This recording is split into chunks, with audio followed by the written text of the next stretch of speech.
Hoka hey, Alita Army. Welcome to the Alita Livestream of May the 16th, 2025.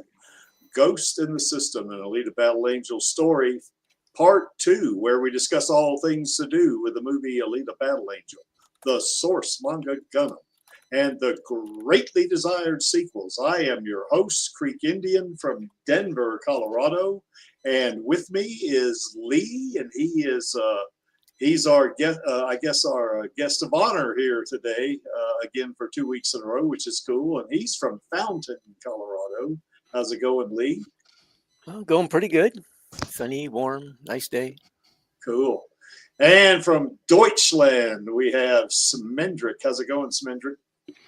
Hello all together. Hello, Hunter Warriors out in the world. Yeah, I had a very, very hard week. So I'm a little bit, a mixture of slow, too slow to play any game, and tired, and I don't know how to explain all this. But it's okay. Whenever I'm with you, I'm feeling a bit better. Oh, that's good. At least you're not assorted cyber trash and broken, drunken motorball rejects. Don't throw any bottles of beer. As soon as there is some beer in it, I will drink it, and then you can throw it. But please, not on me. Or kick it away. And from the Shires in jolly old England, we have Lottie. How's it going, Lottie? Hello, hi guys. Pretty good. Not bad at all. Nice weather. Yeah, how's things over there in good old jolly old England? Nice sunshine, no rain. It's all pretty good, really. Oh, that's really Last good. weekend was a bit grey, but it's gone back to sunshine again. Oh, that's cool. So, although we have there'll be hose pipe bans and water shortages in the summer, so we got that to look forward to. But for now, we enjoy it. Yeah. And I see out there in the chat, we got the Bad Man. How's it going, Bad Man? Good to see you out there. And we got, I hope I'm not going to mess this name up, but it's VK Ing P, which is also from Deutschland. Grüß Gott, VK Ing P. This is good from Sie zu sehen. So anyway, and of course, we got a really neat show today. I think we're going to, kind of go over Lee's fanfic, which is I really enjoy reading it. I haven't had a chance to read it in the past couple of weeks, but it's a great one. So I got 3 more chapters to go. So and I think Maxie's already read all the chapters, so that's a good thing. I was a little surprised he went through it so fast. Yeah, there's a lot of detail. I have to read it like 3 times, to get the detail down. I do anyway. So plus I'm a stickler for detail anyway. I like to make sure I don't miss something, No. And even there, I still miss something. So it is what it is. So anyway, it's good to have everybody on board here. And I guess we'll just keep going on now. I just want to remind everybody that we still got the LA Fires victim fundraiser going on to GoFundMe. If you can spare a little extra cash, then we sure would appreciate it. There's the link that you see there below the image on the screen. And no amount's too small. You just click on donate now, and it'll take your information, and you can specify this to be anonymous too. I know some of us have used their name. I know I gave some money, and I used my name. Panini Freak gave her name. So did Angelus. He gave his name. Vladi, chose to use his internet handle. And of course, you can specify anonymous. So there's no reason to worry about whether or not your private information is going to get out into the internet, because you can stop that. So, but like I say, no amount's too small. $1, one dinero, £1, €1, whatever you can give, we sure would appreciate to help out the folks in LA. And we got the Alita sequel petition still going, and I think we added like 5 from last week or something like that. I can't remember. So it's still plugging along. Probably next month I'm going to put some more money in there, because every time I do, it kind of gives it a shot in the arm, you know. But this one you can also specify as anonymous in terms of if you want to give money. Now, you don't have to. But you do have to enter your name and email address, but you can specify that not to be shared, and you can keep it anonymous. There's the link below the image on the screen, and of course that link is also down in the description, just like the GoFundMe link is also down in the description. So click on that, and let's remind Disney that we want that sequel. As a matter of fact, if the Creek has his way, we're going to have, we'll end up with all told 6 movies, you know, is what I want. But we'll see. You know, maybe Rosa will be 103 years old by the time the last movie is out or something like that. Although she said she would do it for the rest of her life. Yep. Well, So, she only set up to age 90, I thought. She said, I'll play the lead till I'm 90. Isn't that what she said? okay, well, maybe 90 then. Okay, well, okay. I think I heard somebody else say 99, but I think that was wishful thinking. So, yeah, but And 90, she did say till her dying breath, I think, as well. yeah, I think so, yeah. So anyway, we certainly want Rosa to get that sequel again, because she deserves it. And Brass Knuckle Films, it's basically the campaign has ended.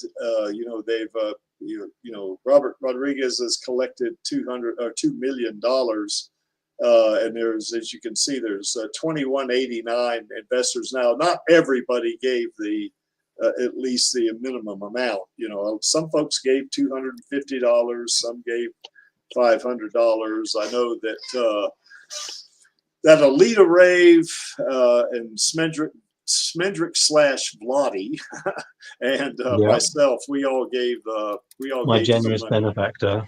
Yes, that's right. So hopefully, you know, I did get and I think you did too, Vlad. Probably got a message from Republic. Yeah, it's probably today, right? Saying the campaign had ended or something. Yeah, that the campaign's ended, and they're, you know, be on the lookout for future communications. And, you know, if just check your profile one more time to make sure, you know, that everything is good with your investment and stuff like that. Robert Rodriguez's Brass Knuckle Films, his campaign has closed. Yes. What's next? Yes. So anyway, what's next? Certainly, I don't know if it's next or not, but what's in the somewhat near future, of course, is the investors meeting, and that's something I'm really looking forward to. You know, that would be pretty cool to you know, participate in that one. So and of course, Alita Rave and I are going to get to meet Blotty in person, so that'll be pretty cool. And yes, would be cool. Yeah. Our European Alita Army representative. That's right. We'll have the Colorado and the European contingents will be there. So I will not be leaving without an Alita sequel. Oh Lord, you're going to immigrate over here then, huh? Yeah. So anyway, but yeah, you know, we're waiting to see how that's going to go, and we like Robert too. I mean, he does good movies. You know, I mean, I certainly enjoyed Sin City, and you know, and also From Dusk Till Dawn. He actually worked with, I guess, I can't remember his name. Quentin Tarantino. Yeah, Quentin Tarantino. That's right. And he did Once Upon a Time in Mexico, Once Upon a Time in Hollywood, and stuff like that. He's really a good director, you know, and he knows how to make films. So, of course, he doesn't need me to be singing his you know, singing his praises, I guess, because he's a well-known director, you know, and filmmaker. But Oh yeah, we're only too happy to donate, or not donate, invest, money in his ventures like this. And of course, if they ever do this, if they ever, if they do some kind of a funding initiative for the Alita sequel, the Creek is going to put a large sum of money into that one. So, hopefully it'll help, but yeah, we're gonna watch this one closely, and we'll see what comes of this. I think it's a great idea. I think it's going to be successful. So anyway, we do have Rosa's Queen Studios bust, and we don't need to spend a lot of time here. She knows I got it, so and she knows we want to give it to her, and she wants it. So it's just a matter of timing. I think when the sequels are green lit, then that's. She's got so much time on her hands now. She's not filming that. Well, we don't know what. I don't know. She might be. She can come and get it any day if she wanted it. Well, that's true. She could, but I mean, but we don't know, Lonnie. She might be really busy. Still, really busy. Probably just in the house, preparing the Alita sequels.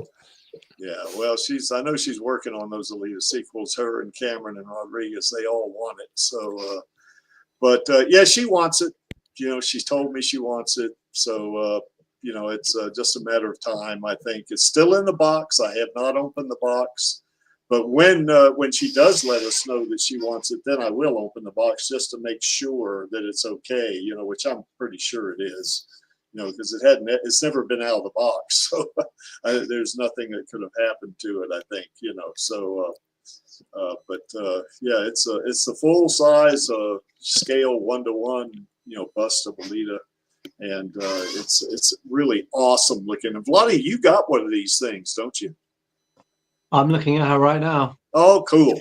Yeah. So does Smendrick. I'm looking at mine right now. Oh, you now. got one too, Smendrick? Damn, I need to buy one now. Poor Creaky is just trapped in a box in his house. Yeah, I'm too slow to play the game, I guess.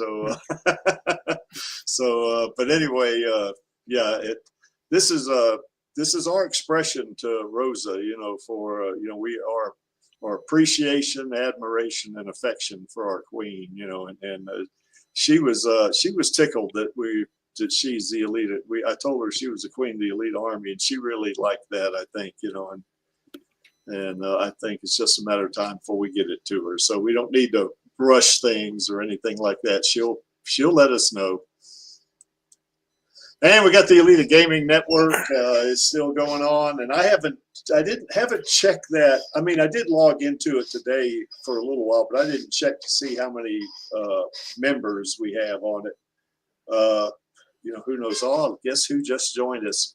Good day, Maxie from New South Wales, Australia, down there in not Brisbane, but Sydney. Well, it depends if you're measuring in, light years, because if you're measuring in light years, I'm really near Brisbane. Oh yeah, that's right. You're really close to Brisbane. Yes. But what is said in Sydney State doesn't stay in Sydney, does it? No, it doesn't. But in Vegas, it does, though. Oh, that's right. That's right. Vegas is a completely different animal. Yeah, Vegas and Las Vegas are kind of like sister cities. Really? What's she holding there? What is that? Yeah, what is that little star-looking thing? Is that a? It's Rosa. Her spirit is trapped within it. Mm-hmm. You can't trap Rosa's spirit.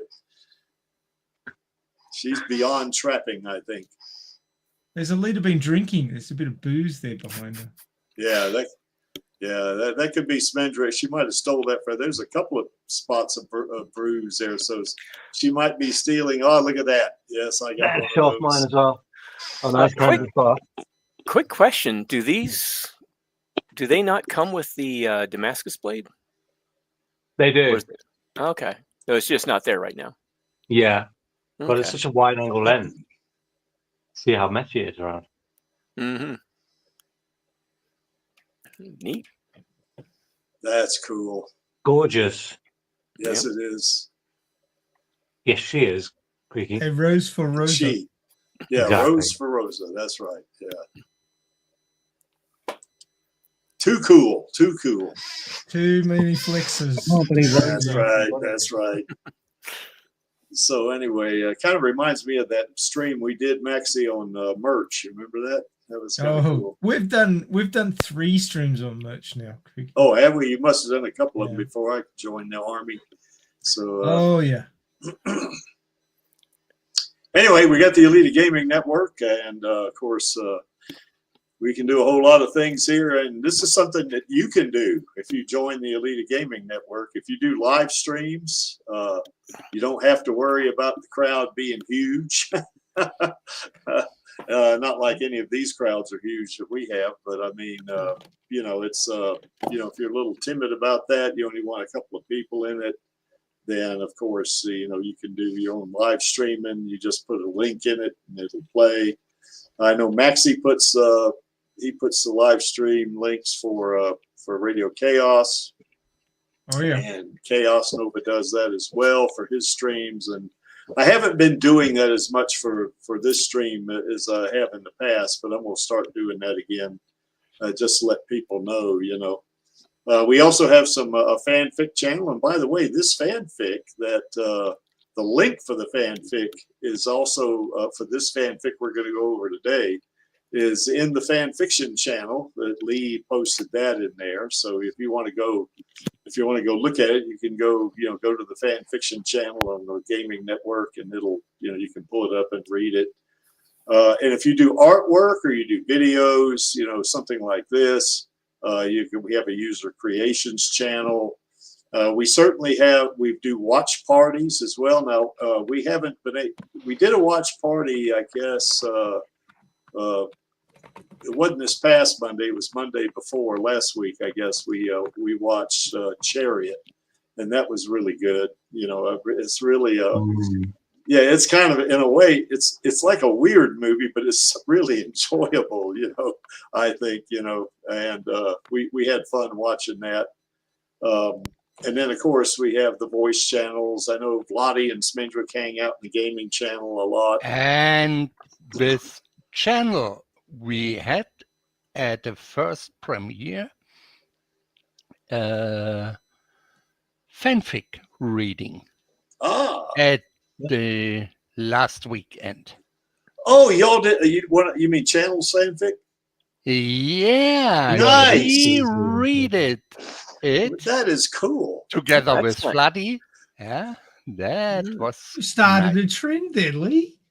Oh, well, Yeah, Yeah, you have, Lee. Yeah, I read one Let- of those as well. I'm glad to see some others are, you know, getting some exposure too. They got some good stories out there. Yeah, Lee's the tip of the spear on this one, isn't he? As they would say in the military. He's on point. Yeah, he is.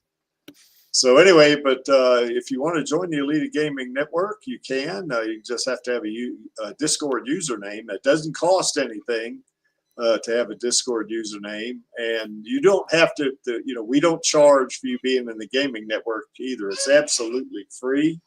All you got to do is, once you get your Discord username, is you can click on that link you see below the little chibi Alita there. That link is down in the description as well.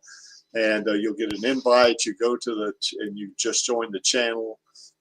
If you don't have a Discord user ID, you're going to have to put your email address and your name and stuff like that. But you don't have to display that for everybody to see. I mean, you certainly, you can just use any name you want, because I hope everybody knows that my name is not Creek Indian. Is it, Maxie? It's Creaky. No. It's Galley. But, yeah. Yeah, of course, that's right. I'm not Galley, I'm Gary, but yeah, that's right. So, Oh, but if I was Japanese, you'd be Galley. yeah, I guess so, you know. Actually, that was Alita's very first name, wasn't it, Gary? Except That's right. spelled it with an I on the end instead of a Y. So, but anyway, that's pretty Yeah, cool. I can't imagine calling her Gary. Yeah, I can't either, really, even though it tickles me no end. But yeah, I agree with you, Lee. I don't. Yeah, I prefer Alita anyway. I like be Alita. Gally. Yeah, Gally's much nicer than Gary as well, for sure. I think so. You know, although I like my name, but hey, not for Alita. So anyway, but yeah, join the Alita Gaming Network. We have a lot of fun on there. Last I checked, we had 43 members, but that was a couple of weeks ago. I don't know what we got now.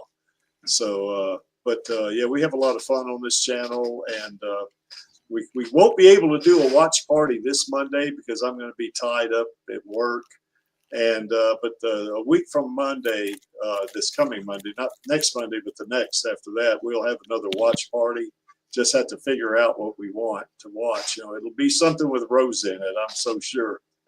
So, you know, because we really, thought about watching some of her series, like 1 episode or 2 episodes a week or something.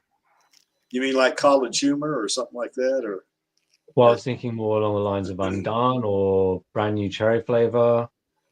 Ah, I need to watch Brand New Cherry Flavor. Damn it, I haven't done it. So. Very cool. Yeah. So anyway, that's that. Join us on the Gaming Network. We have a lot of fun with it, and we'd love to have you with us. So, all right. So, Lee, this is your thing, man. So, All right.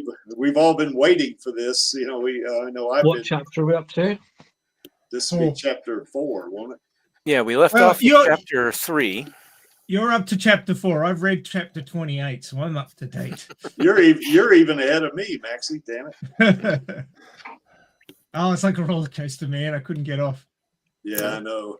I was happy to hear that. That was quite the endorsement there. Oh, yeah. Now you got to write some more, Lee. I am working on it. I Definitely. told you I was going to. Oh, I gotta hurry up. I turned it around on me. Chapters.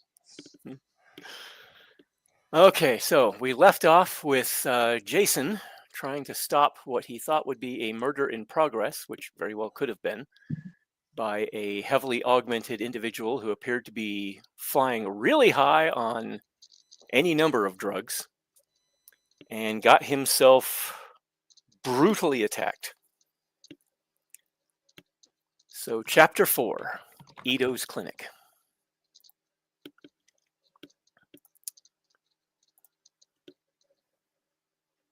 I feel the brush of lips against my forehead and open my eyes to see Vanessa standing over me, smiling. Her light gray eyes gaze down at me warmly from a face framed by curly dark hair with only a hint of gray at the sides. The only wrinkles showing on her olive skin are the faint crow's feet at the corners of her eyes. Have a nice nap? She asked cheerfully. Looking around, I feel vaguely confused. I'm reclining in a deck chair on the patio of our new home. Overhead, I can see that the sun is halfway to the horizon in a partly cloudy sky. Colorful flowers form a line around the patio, broken only by the 3-step stairs that lead down to the walkway. Beyond that, the garden stretches out to the tree line about 100 feet away. Various vegetables are already growing in about half the neat rows plowed into the soil. I inhale, pulling in the scent of the various blossoms and pine trees around me. Yeah, I think so. How long was I out? Not long. I decided to let you catch up on some sleep until dinner. She straightens up and extends a hand, her smile brightening. Which is now? Come on, old man.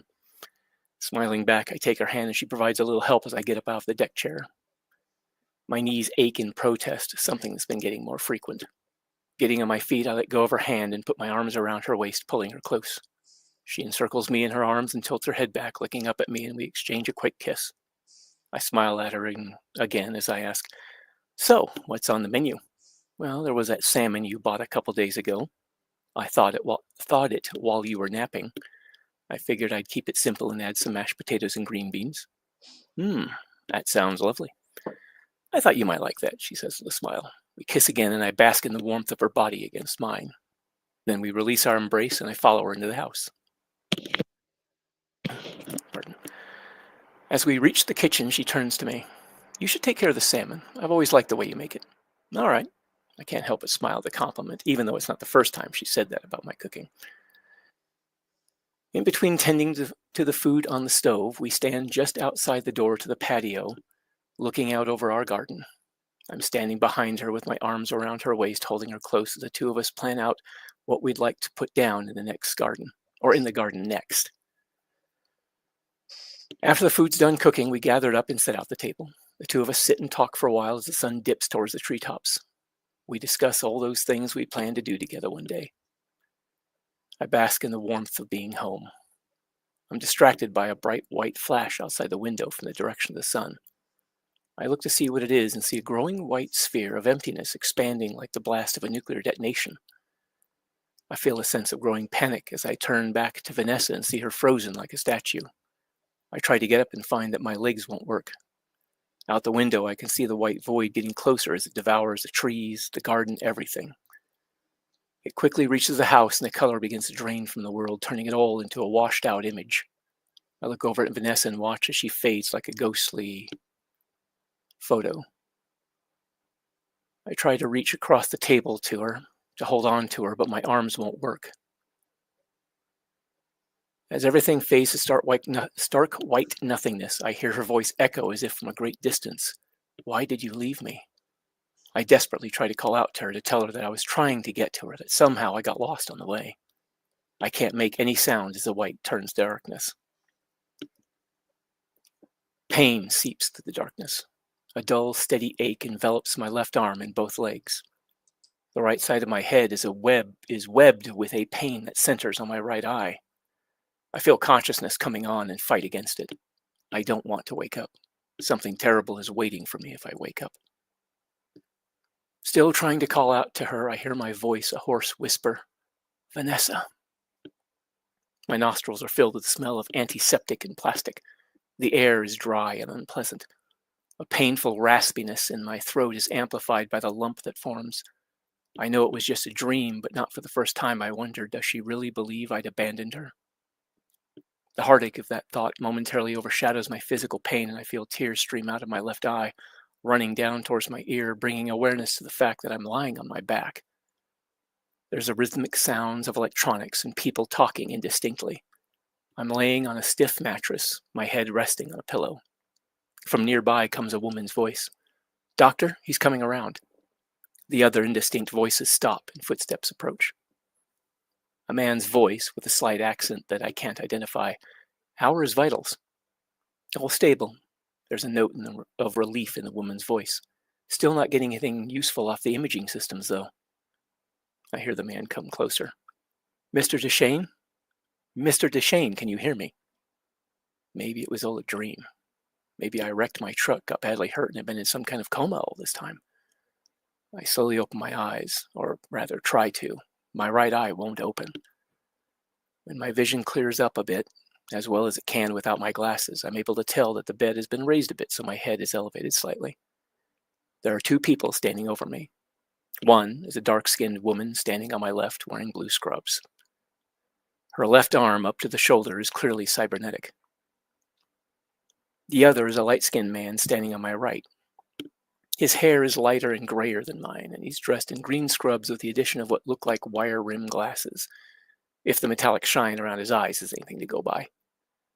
I'm aware enough now that I can see and feel the oxygen mask over my mouth and nose, its plastic smell filling my nostrils.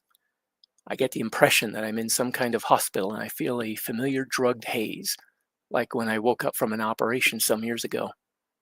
If I was undergoing surgery here, then maybe it was all just a bad dream. I look around trying to see if she's here. I call out again, Vanessa? Like before, I can't manage more than a hoarse whisper. I'm unable to make out much of the room I'm in yet, but in the back of my mind, something seems off.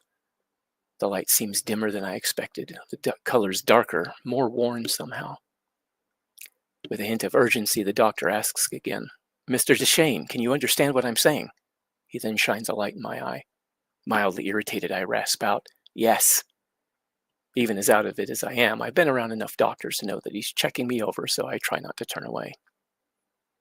Can you tell me your first name, please? Jason, I whisper loudly, trying to focus on the man's face past the blinding light. The glare of the light combined with my nearsightedness make that impossible. Good, he says with a barely discernible nod. I'm Dr. Dyson Ito. He takes the light away finally. Gesturing to the woman on my left, he introduces her. This is Nurse Gerhard. Do you know where you are, Jason? I close my eye briefly as a wave of dizziness hits me. Upon opening it, I automatically reply, Washington. Somewhere in the back of my mind, there's an alarm telling me that's the wrong answer. Dr. Ito glances at the nurse, then looks back at me. I can't quite make out the expression on his face. You said Washington? He pronounces the name a little slowly, as if he's never heard of it before, or he's not sure he heard right. The reality of where I am crashes in on me. My anxiety spikes as my malfunctioning fear response flips out. The rational part of my brain says, we'll just play it off. He'll never know any different. The anxiety disorder amplifies this to near life-threatening levels and screams at me, if they find out the truth, you could be sentenced to death. This sends a shot of adrenaline into my system, bringing me briefly out of my drug-induced haze. Memory returns of the last year of my life. I'm not in Washington State. I'm in Iron City, located near the equator, close to South America, some 600 years in the future. And I've been trying to hide the fact that I'm not from around here out of fear that undocumented outsiders are likely to get shot on sight. A fear that doesn't seem at all unreasonable in light of the rather brutal law enforcement I've seen up to now. I feel my heart racing as I'm seized by sudden panic. Fortunately, whatever drugs these people gave me are muting it, allowing me to keep it in check, even as it muddles my thinking. One of the machines that is no doubt monitoring my vital signs emits a sharp, quiet beeping. Nurse Gerhard puts a reassuring hand on my shoulder. It's all right. You're safe. Internally, I'm screaming, no, I am not all right. I am so very far from all right or safe. My eye darts between the nurse and the doctor. I manage to say a little more loudly, Iron City. I meant to say Iron City. Sorry. Some of the raspiness in my voice clears up a little. That's all right, he assures me, seemingly satisfied with my corrected answer. After that blow to the head and your other injuries, a little disorientation is to be expected. Fortunately, there was nothing that couldn't be fixed. He looks up and studies the readouts on a small screen off to the left of me for a moment, then looks back down at me. How are you feeling? I take a deep breath and my anxiety subsides a bit. I look over at the nurse, then squint up at Dr. Ito, trying to see him more clearly. At the short distance he is from me, I can see that he has a faint smile. I take a moment to consider his question. Everything hurts, but I can't feel my legs or my left arm. I try to move my left arm to reach up and touch whatever is covering my right eye. The arm won't respond, so I reach up with my right hand instead. My head especially. The doctor intercepts my hand, gently but firmly holding me by the wrist. Be careful there. Your skull was so badly damaged I had to reconstruct some of it with plating. It's healing, but for now you should be careful with it for the next few days. I nod and he releases my arm. The import of his words don't quite hit me. I carefully run my fingers over the bandages, feeling what little I can of what's covering my eye. There are IV lines in my arm that run off the side of the bed, probably under it to the machines on my left. Vague memories of the attack begin resurfacing. The nurse leans down a bit. While you were unconscious, you had some difficulty breathing. How are you doing now? I managed a slight shrug. Seems fine now, I say, fighting still fading drowsiness. She glances over the doctor, who nods. Let's go ahead and get that off you then. She carefully removes my oxygen mask and tucks it away out of sight. I start to become a bit more aware of my current state. The heavy bandages over my right eye, unable to feel or move my legs and left arm. My head swims as I go over his comment about having to rebuild my skull. This has all got to be some kind of dream. I'm about to lift my head to get a better look down at the rest of my body, but a creeping sense of dread makes me pause. Instead, I take a quick look around at my surroundings. I'm in a little room about 3 meters in length from the wall the bed's up against. The foot of the bed faces the open arched doorway that opens out into a larger room that is darkened, likely indicating nighttime. The walls of the little room are painted with what looks to be a dark green, and even to my poor eyesight, they appear old. Turning to the doctor, I ask, what happened to me? My voice is fairly clear now, but I still feel a bit loopy from the drugs. The doctor and nurse exchange glances, and I can sense that what I'm about to learn is likely to be real bad. I try to brace myself for whatever's coming. Do you remember anything? He asks. Some. Just some. The pain in my throat fades a bit, only to be replaced by a growing thirst. When the doctor doesn't immediately respond, I assume he wants me to go on. There was a man being attacked in the street. From the look of him, I think he may have been homeless or something. Some big cyborg guy was there, standing over him, looking like he was about to kill the beggar, I guess. My breath catches in my throat as I remember the crowd gathered. No one made a move to even try to help. There's a twinge of anger, but mostly I just feel a heavy sadness. I continue fighting against a mild lethargy as the adrenaline wears off. I went to try to talk him down, the cyborg, that is. I didn't know what else to do, so I stumble trying to recall what happens next while also feeling hesitant to do so. I stepped in front of the cyborg and tried to recall specifics and shake my head as I'm unable. I think I tried to talk him out of whatever he was about to do to that other guy.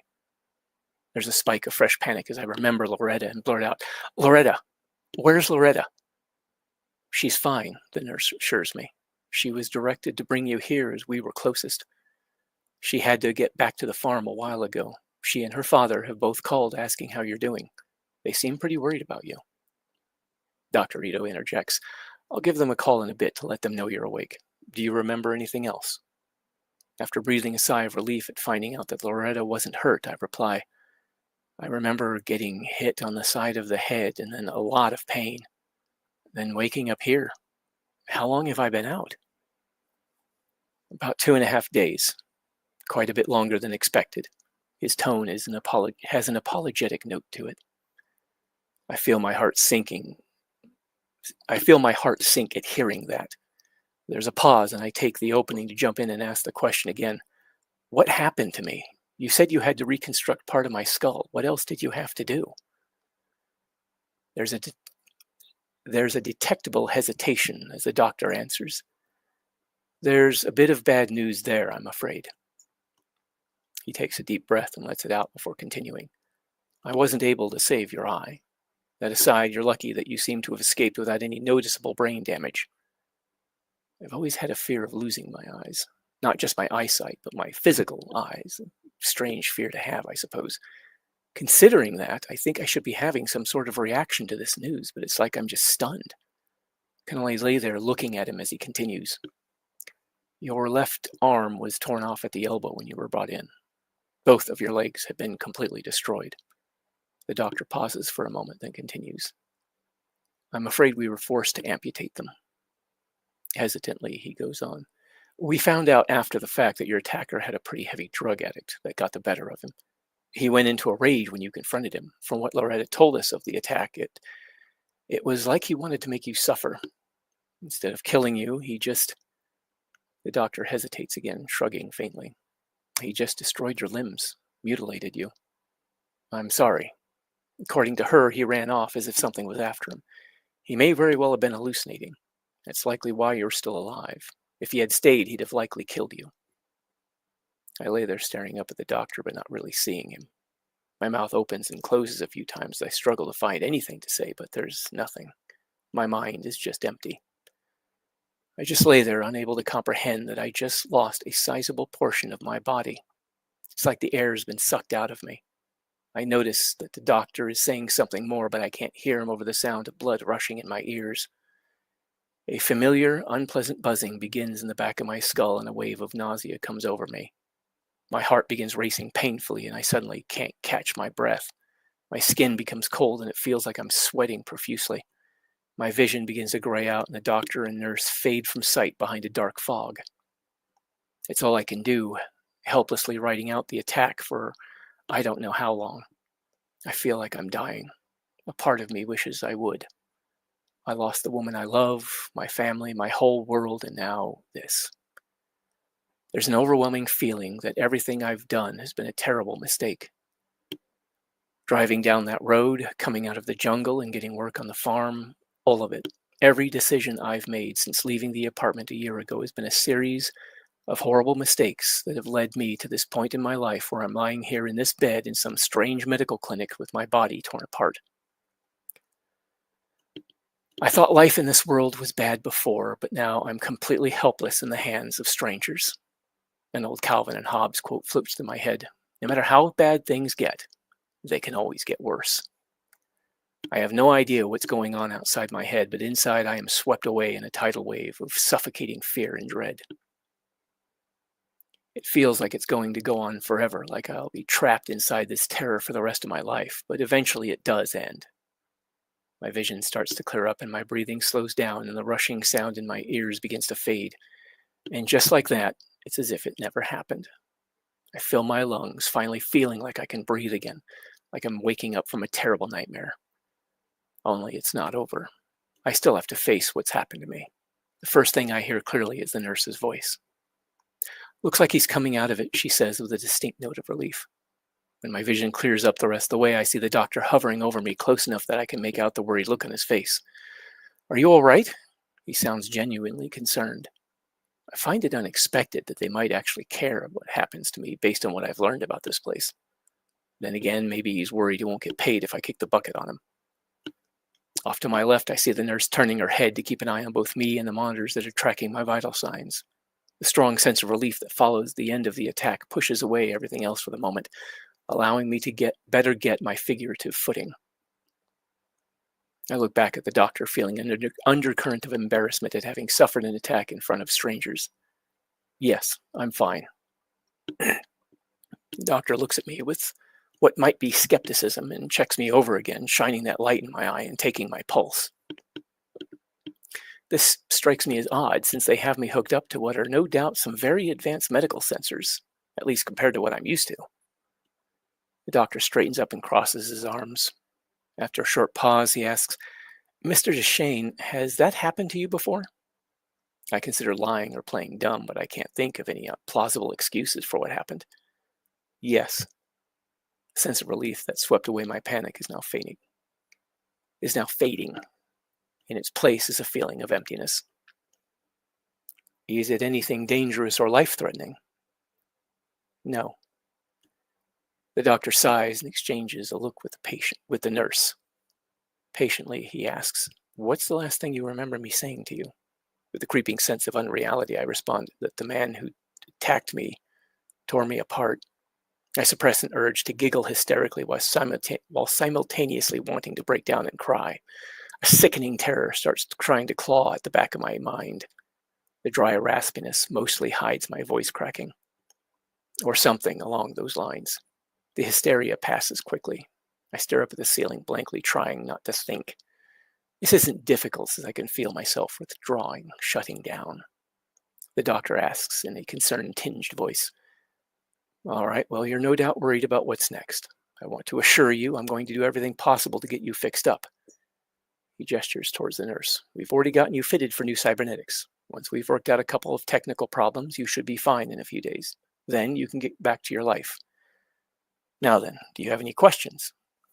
I'm still having trouble thinking clearly, but one thing is clear enough. I just underwent major surgery from the sounds of it.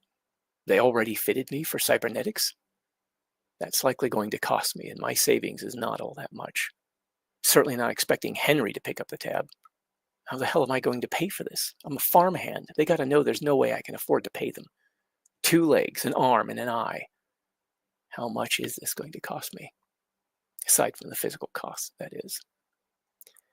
There's a hollow feeling in my chest as I look from the nurse to the doctor a couple times. I meant to ask about the cost, but about how I'm supposed to pay for all this. Instead, as if my mouth moves of its own accord, I find myself asking, "Why?" "Why were you attacked?" the nurse asks. I look at her blankly. I know why I was attacked.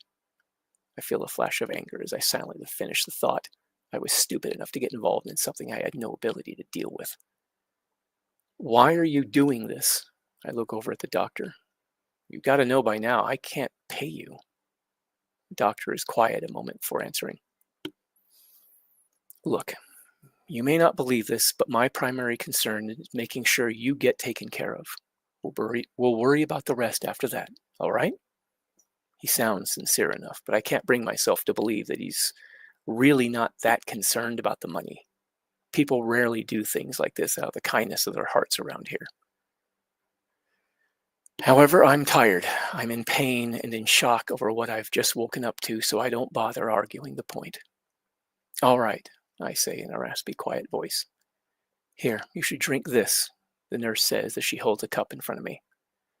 A mental lethargy starts to pull me under as my mind tries to withdraw further. It takes quite a bit of effort to fight against it, just to respond. Thank you, I tell her. I feel my depression feeding into the pain of losing my limbs, sucking the life energy out of me. Or sucking the energy out of me. It feels like everything is lost. Out of lifelong habit, I go to reach for it with my left hand and see the bandaged stump of my arm come up. It stops just above the elbow. I stare at it a moment before my mind registers the fact that the arm that's supposed to continue down from there no longer exists. The shock of seeing it unexpectedly hits me like a punch in the face. Involuntarily, I close my eye and turn away as I let my arm, what's left of it, fall back to the bed. In a loud whisper, I let out an, "Oh, fuck." I try to swallow, but my throat is dry. "Hey, it's all right," I hear the nurse say. "Here, give me your right hand." Her tone is gentle and reassuring. I grind my teeth as that sensation of sickening terror grows. This is not all right. It starts going through my head over and over again. The denial that had been keeping it all at bay breaks down. Anger and loss well up inside. Voice within screams, "What the hell were you thinking?" Another surge of emotion makes my throat clench painfully as I fight back a sudden onslaught of tears. I feel the metallic fingers of the nurse's cybernetic hand close around my right hand as she attempts to guide me to the cup of water. I pull away from her and cover my face with my hand. Fighting back a sudden flood of tears, I clench my jaw to the point my teeth grind together painfully. I press the tips of my fingers in the sides of my face and temples like I'm trying to drive them through my skull. My thumb is pressing into the temple that was rebuilt, and I can feel the harder metal that the doctor used to reconstruct it. The area around it starts to hurt, and I drive my thumb in harder, overcome by a sudden surge of anger directed at myself, making me want to cause myself more pain. I think a part of me wants to do worse than just cause pain. The doctor says loudly in alarm, "Jason?" There's the sound of the stool moving, and then there's a hand on my shoulder, and another is gripping my wrist, trying to pull my hand away from my face. I fight for a bit, mainly just wanting to hide my face, to hide away entirely as I feel my control disintegrate. Slowly, my hand is pulled away as I give up the fight. I keep my eye clenched shut as tears pour down my face. I lay there, my breath coming loud and ragged through my nose, my mouth pressed shut as I try to fight back the sobs. I can't bring myself to look at anyone. I don't want them seeing me, and I don't want them touching me, but I know I don't have any way to stop any of it. I am powerless, and I hate it. I hate myself for it. Even so, I somehow manage to keep myself from lashing out. After all, the only one responsible for my situation is me. I did this to myself. I want to tell the doctor to let go, but I can't get any words out, so instead I stop resisting him. When my arm is resting on the bed, I feel the rest of me start to relax, and the anger starts to drain away, leaving me feel lost. I'm breathing hard, trying to catch my breath, keeping my eye closed, not wanting to see the world around me as the tears keep coming. I don't want to see the judgmental looks. I just want them to leave me alone. "All right," says the doctor. "I can see you're very upset about this, but you certainly don't need to go causing yourself any further injury." He takes his hand off my shoulder, but maintains a loose grip on my wrist. I open my eyes slowly and look over at him, feeling drained and listless. My mind is locking up, not letting me form words. "Here." The nurse holds the cup of water toward me so I can reach the straw. I take a few gulps and lay back against the pillow and stare off into the darkened space outside the doorway of the little room I'm in. Is this really happening? I ask myself. The nurse turns and does something on the control console of the nearby monitoring equipment. "Jason, if I take my hand away, are you going to try to hurt yourself again, or am I going to have to sedate you?" The doctor's voice is calm and professional, with little indication of any anger towards me. He sounds more worried, if anything. I take a deep breath, trying to get myself under some semblance of control. I make myself look over at him. No. The doctor takes his hand off me and retakes his place on the stool. All right, he says, a little out of breath. You obviously aren't familiar with how this is supposed to work. He pauses for a moment as if trying to collect his thoughts. Everyone who comes through my clinic gets fixed up, regardless of whether they can pay or not. So financial concerns, at least, are no cause for this sort of reaction. He clasps his hands together and rests them on his lap. In light of that, do you think you can refrain from hurting yourself while in my care? I close my eye and look away. Yeah.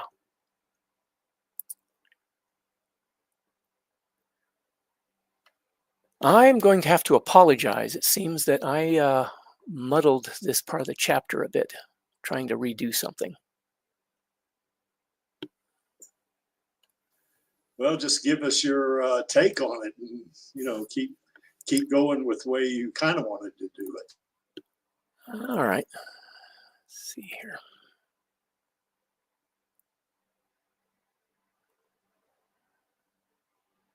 Yeah, apparently I was doing some editing and forgot to finish them.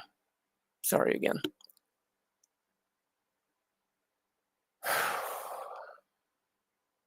I close my eye and look away. Yeah. And he nods and releases my arm. All right then. Loretta told me that you've worked on her family's farm for about a year now. Is that correct? His question is a simple one, but thinking is like trudging through a thick, knee-deep mud. Yes, I tell him. My mind is still struggling with this nightmarish unreality. The doctor glances over at his nurse as he says to me, "Have you worked with many cyborgs while you were there?" Yes, I shrug. I find the wherewithal to add, for that matter, my roommates augmented. Do the two of you get along? I look over at him, not entirely sure what the point of this line is questioning. What the point of this line of questioning is. We're not exactly friends, but yes, we get along all right. So aside from this recent attack, you've never had any problems with cyborgs then? Now I think I see what he's getting at. I close my eyes and sigh wearily.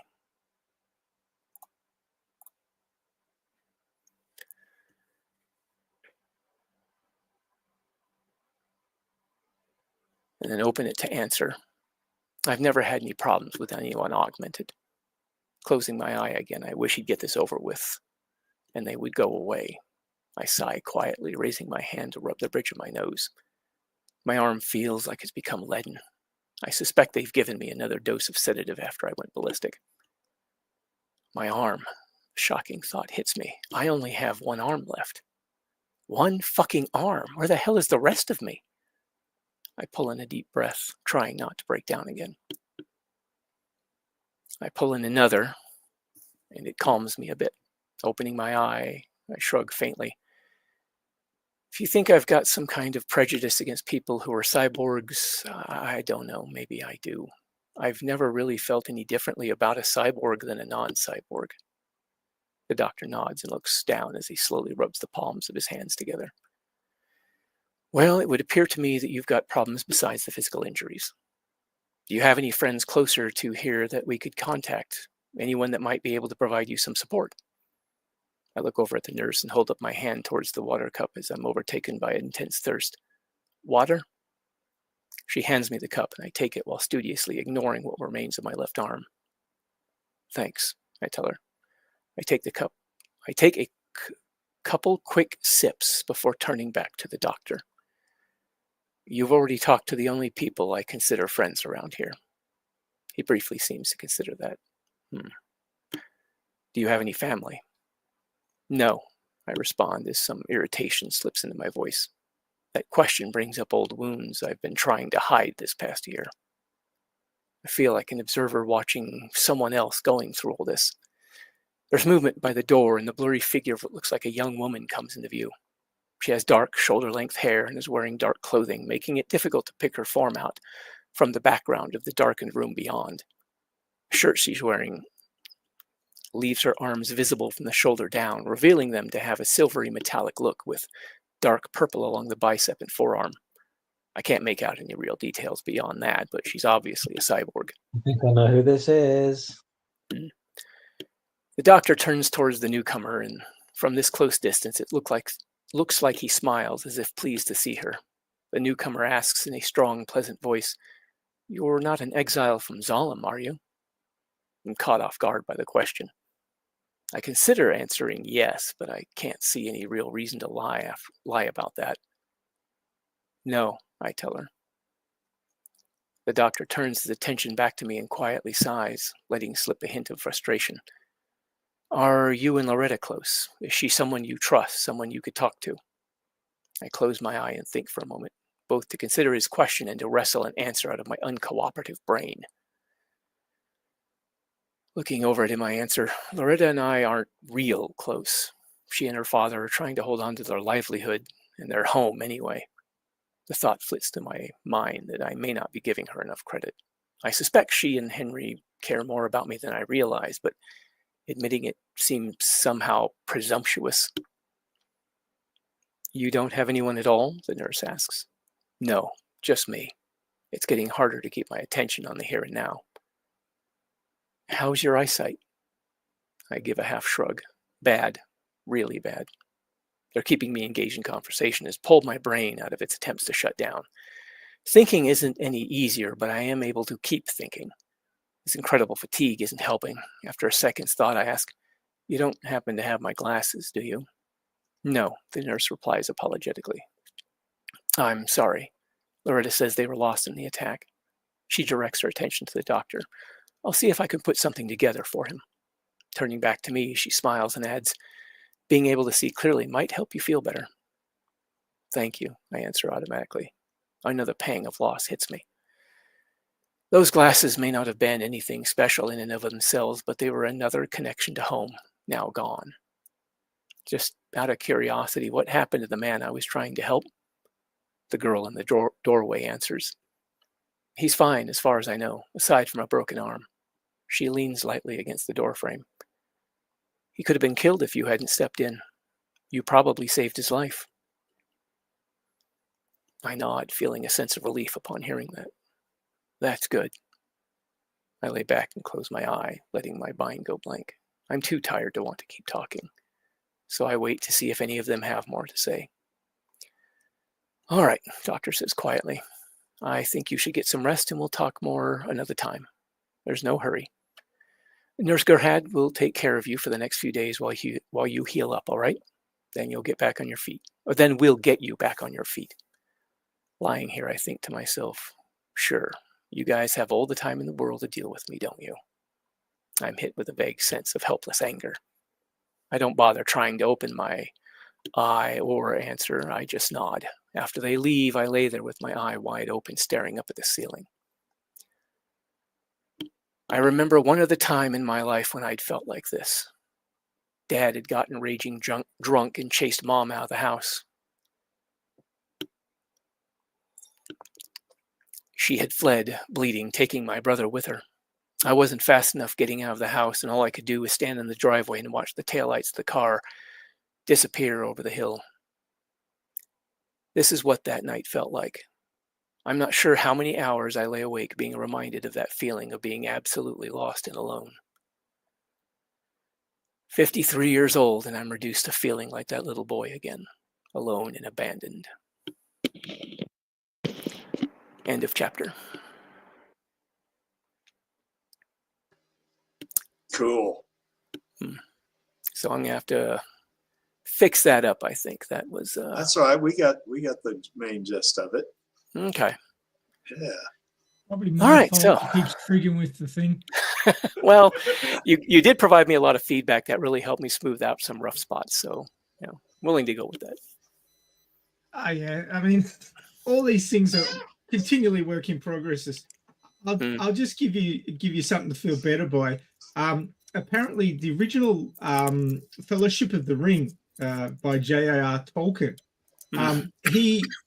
he'd got an editor for it, and they were planning to publish it, but he wouldn't let it go because he was never happy with it. He was always fiddling with it. And in the end, his editor snuck into his house, stole it, and published it. I think I remember hearing this story. That's how it got published. He would not let go of it because he was such a pedant. He just couldn't let it go. He always felt that it could have been better. Yeah. No, that's that's how okay. that whole.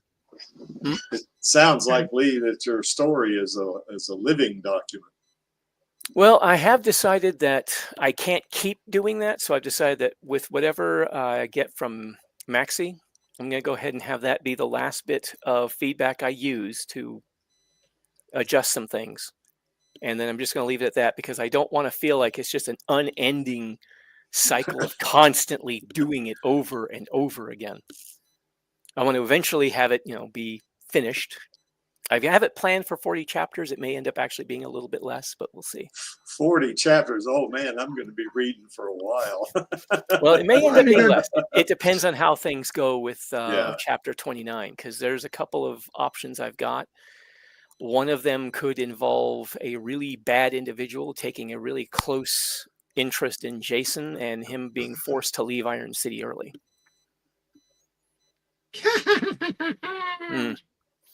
Yeah.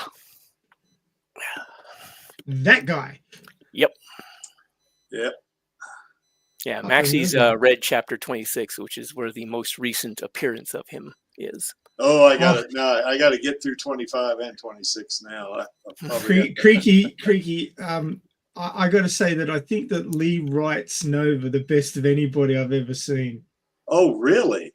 Yeah, really. Oh, okay. I know I got to get to 26 now. Apparently, I succeeded in making him a really evil, immoral bastard. That's the short version. Yeah. Yeah. That's the synopsis that I use. Yeah. Oh gosh. So yes, that was the first appearance of Alita in the story. Is when she is there with as a indistinct, blurry. As the main character who needs glasses to see clearly happens to notice that there's this young woman who is obviously a cyborg standing at the doorway asking him a couple questions.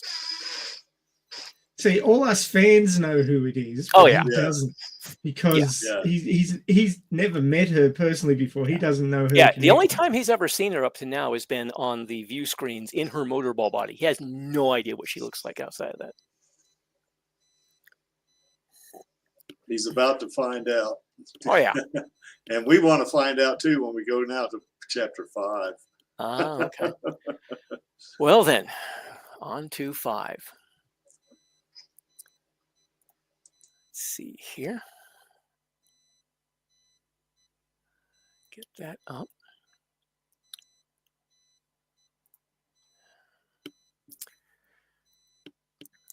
Okay. Get some water. Make sure I'm not dehydrated again.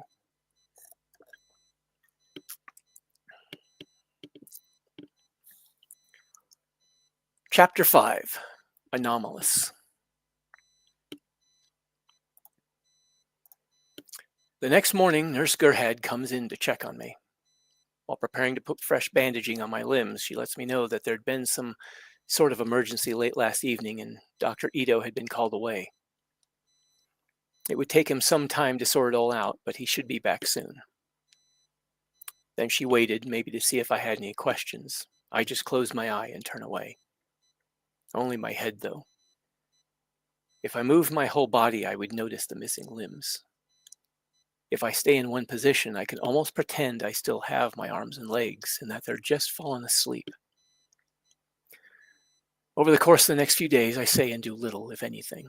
I eat very little. I sleep very little. So despite lying in bed all day, I'm exhausted. Sleep means dreams, and none of them are good. I think this worries the nurse. I don't care one way or the other. The hours seem to swirl together into a gray haze of numbness and pain. While changing my bandages, Nurse Gerhard tries to draw me out and get me to open up by filling me in on what my surgery entailed. I know you didn't ask, she tells me, rewrapping a fresh bandage around one of my residual legs. But it's something you should be aware of. A flash of anger makes me want to snap back with an unkind comment. I sigh instead and give a little nod. Then it's back to staring at the ceiling while she works, trying to ignore the alien feeling of having less than half of the limb she's working on. While we were operating on you, we noticed you had some loss of bone density.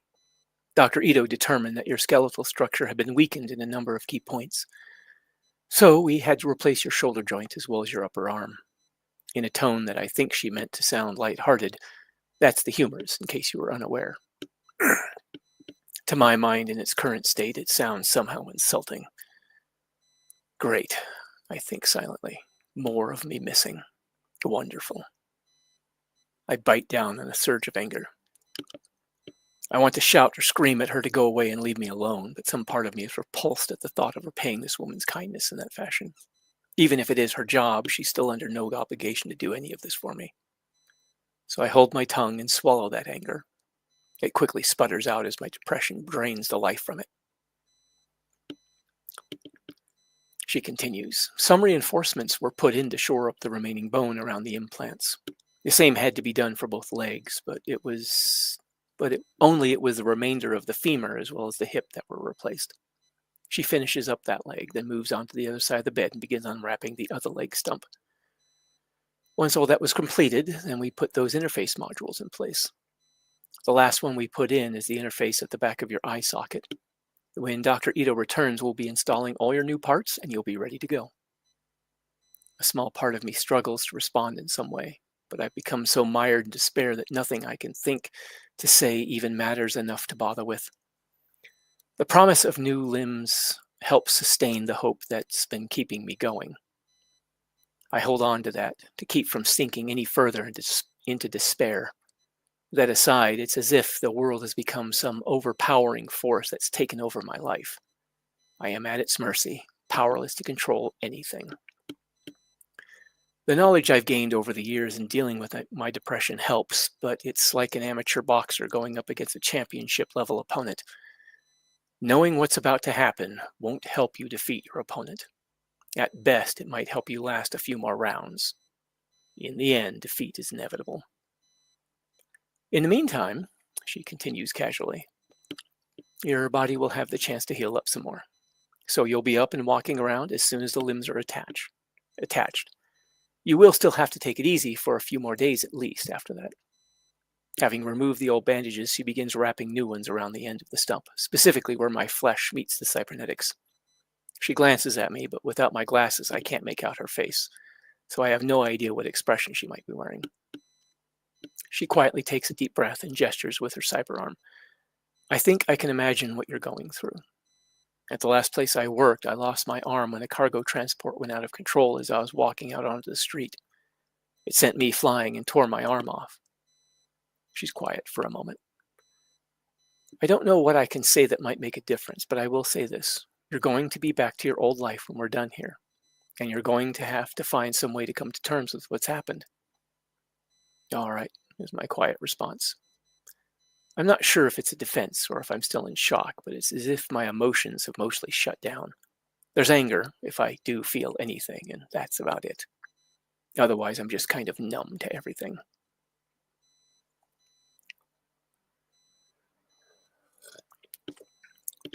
She finishes with the remaining bandage, lowers what's left of my leg, then makes her way closer to the head of the bed.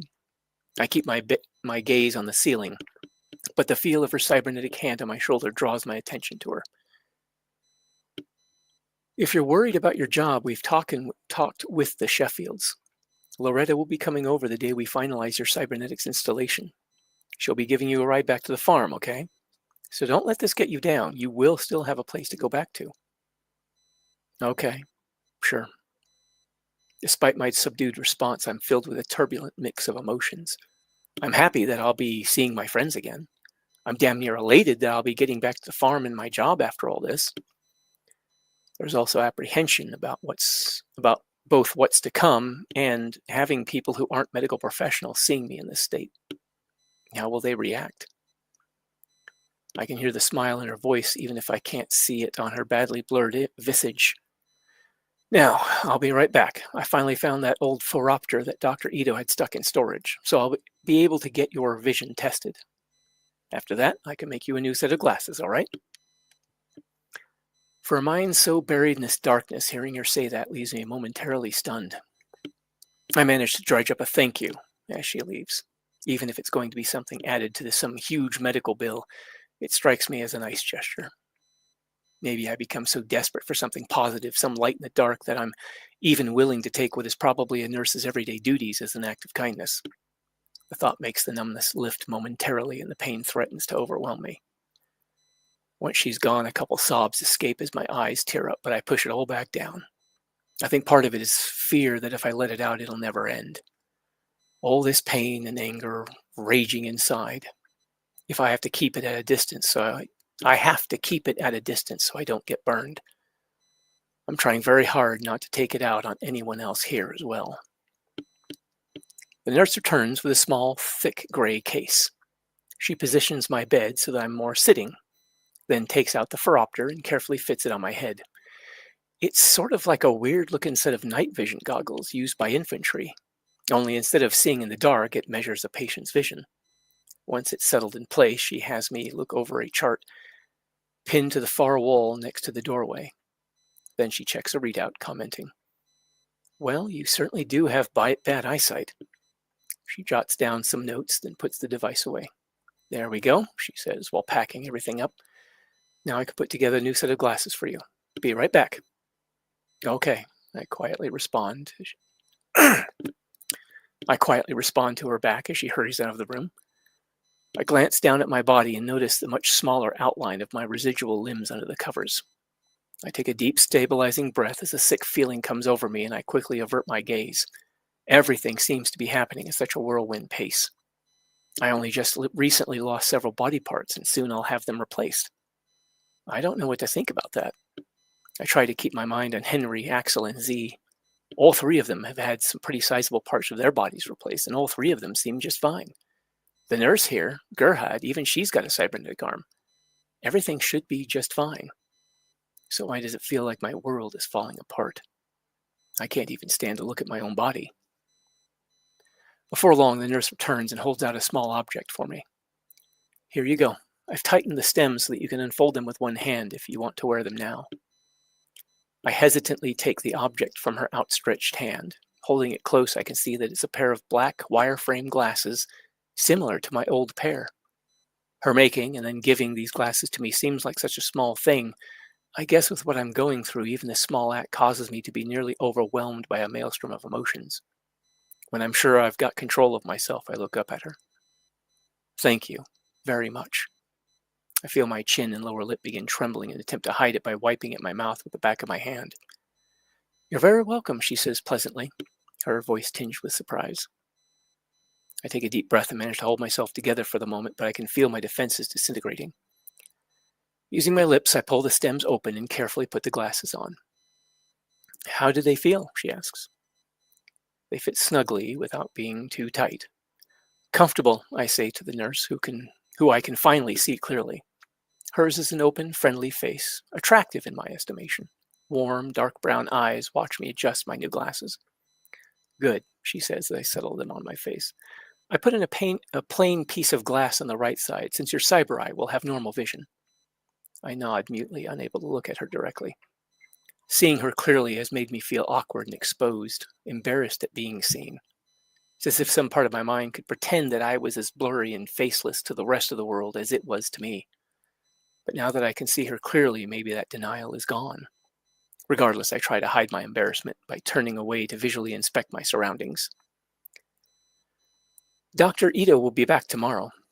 He's going to finish installing your cyberware first thing in the morning. And after that, you'll finally be back to your old life, all right?" Her smile is friendly but guarded. Her comment sends a stab of grief through my heart. I answer without looking directly at her. "Okay. And thank you again, very much." Putting together a sentence is almost a Herculean effort. The numbness is gone, and holding back the flood of emotions is making it hard to focus on anything. Though her smile remains, she looks at me a little oddly. "You're quite welcome. How are you feeling?" The question brings on a momentary flash of rage, but what comes out is a not quite hysterical chuckle. "Oh, I've been better." Her smile fades as she responds firmly. "I'm not asking about physically. How are you holding up otherwise?" The storm of emotion suddenly dies, leaving me feeling empty and tired. Running my hand through my hair, I close my eye and sigh wearily. I desperately want to talk to someone. I firmly believe that would be a mistake here. She nods. That bad? Her voice carries a warmth and understanding that I'd only ever heard Henry or Loretta come close to. Opening my eyes, I look into hers, searching for any sign of duplicity. I see only sincere concern. Maybe it's because Vanessa was also a nurse, but I find myself trusting this nurse Gerhard enough to at least try. I quietly exhale. I feel sick and scared. She nods. Well, that's understandable considering what you've been through. I'm afraid I can't do much about any of that besides listen if you want to talk about it. It's almost as if like I'm in a daze. Is she honestly willing to just talk? Not sure why you'd really care. Surely you get people in here in worse condition than I come in. She reaches behind her and pulls up the stool that was put aside. Sitting down, she crosses one leg over the other and rests both hands on her knee. Hun, I only became a nurse because I care. I'm certainly not in it for the money. Hell, I've been paid in fruits or vegetables on more than one occasion. The same goes for Dr. Ito. My mind grinds itself in emotion trying to puzzle that out. Shaking my head, I ask, wait, if he doesn't make any money off this, then how? Dr. Ito has other sources of income to cover operating costs. The point is, Dyson and I both care. Every patient that comes through here, he does his absolute best to put them back together again, and so do I. Yes, we've had more than one person enter this clinic in worse condition than you, and poorer than you. They all get put back together, and they all get back to living their lives. You will too. Since Henry mentioned that you're not too familiar with Iron City, let me explain something, just to make sure you understand. The only way we wouldn't treat you is if you had a bounty marker on you, and you don't. When you leave this clinic, it'll be on 2 new feet. The only thing you really need to worry about is what you'll have for dinner that evening. Her mouth curls up in a genuinely friendly smile. Loretta mentioned that you'll have a pretty decent dinner waiting for you, too. They're really looking forward to having you back. Thoughts of Henry and his daughter push aside the darkness for a moment, and I smile briefly. Yeah, he does his best to make sure his people are taken care of, even if it puts a bit of a financial strain on him. He vowed he'd never do to his workers what the factory did to him. Really? Well, that's a rare thing to see around here. And from the way he and Loretta talked about you, they think pretty highly of you. Considering what you did to end up in this clinic, I think I can see why. I look away and stare at the foot of my bed, feelings of embarrassment and anger sweeping over me. Yeah, well. My mind momentarily locks up. I swallow as a wave of nausea washes over me. I can't stop having nightmares about it. Can't do much to help with that. Best I can do is see if Ito will send something home with you to help you sleep. It feels good to be able to talk to someone, but my anxiety fills me with a sense of dread that I can't shake. In the middle of getting ready to say more, my brain shuts down and all I can do is stare off into space as I mentally spin my wheels. There's a sound from out in the main room and Nurse Gerhard glances towards it. Looks like I got patients to see to. You want to talk later? Sure. I'm not really sure what more can be said. My depression is robbing me of the ability to see any point to further discussion, but part of me would very much like to have someone to talk to, even a stranger. She leaves to see to the new arrival. I'm left feeling a good deal of trepidation over talking about any of this any further. I'm afraid I'll slip up worse than I have in the past. Anxiety and fear fill me with a nervous, jittery energy that has nowhere to go, leaving me shaking. The hell am I even supposed to talk about? In what way is my mental state going to matter to people who no doubt look down on that kind of weakness? Later that evening, after the clinic is closed up, Nurse Gerhard steps in the room. Your operation is tomorrow morning. You should really eat something, even if you're not hungry. I wage a brief battle inside my head over whether or not I should even bother. Rallied by her compassion and concern, my own experience and reason win out. Sure, I suppose I can try to eat something. She leaves and returns with a large mug of thick soup, setting a little folding tray across my lap. Figured we'd start light and work our way up if you think you can handle it, she says, settling the large mug of soup in front of me. Tomato from the smell. My appetite starts to rekindle. She takes a seat on the stool and we talk for a while as I carefully sip at the oversized mug. I'm immensely relieved to find that she doesn't try to pass judgment on what little I'm willing to share. She only tries to advise me on how to face what is about to happen. Being a little frightened is perfectly normal, she says, sipping at her tea. I'm just saying you have a lot less to fear than a lot of other people. You're going to be taken care of by the best cyber physician in this half of Iron City, and it's not going to cost you anything. I'm still skeptical, but at this point I keep it to myself. Yeah, I guess so. I'm still a little freaked out over all this. I've worked alongside with people with cybernetics for a while now, but I still have no idea how this is going to affect my life. What sort of maintenance am I going to have to do? What sort of safety concerns are there? I stop as I become winded. The faint nausea and mild dizziness that hits me signals what might be another anxiety attack. I slow down and take a deep breath. All of that can be explained afterwards. She makes a gesture with her cyber arm. Just keep in mind, you'll have a reduced sense of touch, and you'll need to go easy on them for a few days while the mounting points finish healing. Otherwise, they're like having your normal limbs back, just made of metal. I nod. Anxiety is still overloading my brain, making the world into a whirlwind blur with sharp edges. It doesn't feel like I'm going to have an actual attack, at least. Out of habit, I try to maintain a normal front. On the upside, talking with Nurse Gerhead has helped pull me out of the despair I was sinking into. I don't feel all that great, but her reassurances about tomorrow's fitting of my cyber limbs have given me a decidedly more optimistic outlook on the future than what I was envisioning. Well, it's getting late, and I need to take care of a few things around the clinic before I turn in for the night. Anything you need before I go? It takes a bit to work up the nerve to ask, is there any way I could use the restroom? I am really sick and tired of that damned bedpan. She is gracious enough to dig an old wheelchair out of storage. After disconnecting my IV, she wheels me to the bathroom. There's a short safety briefing on how to safely move from the wheelchair to the toilet. Anger and an irrational embarrassment drive me to resist her offer to help. I impatiently assure her that I can handle this alone, so she leaves me to do it, closing the door behind her. What would otherwise be a simple, everyday task of no real consequence becomes a monumental undertaking. Once started, however, I stubbornly continue, bound and determined to see it through, regardless of the difficulty. It takes nearly half an hour of maneuvering myself with one arm and 3 stumps. By the end of it, I successfully get done what I'd set out to do, but I'm left with a sizable bruise on my back from slipping off the toilet and hitting the edge of the seat on the way down, a bloody nose from bouncing my face off the armrest of the armchair I was trying to get back into, and a lump on the side of my head from Nurse Gerhead flinging the door open to rush to my assistance and smacking me in the head with said door. Throughout it all, my new glasses stay firmly in place, a testament to how well she put them together for me. As she hurries to sit me up and see to my wounds, I'm seized by an unexpected fit of laughter. Thankfully, I'm not quite hysterical, but something about this whole situation is too damn much. I start laughing even harder at the expression on Nurse Gerhard's face. I'm glad you can find this funny, she comments dryly as she tries to stop the bleeding from my battered nose. Doesn't look like it's broken.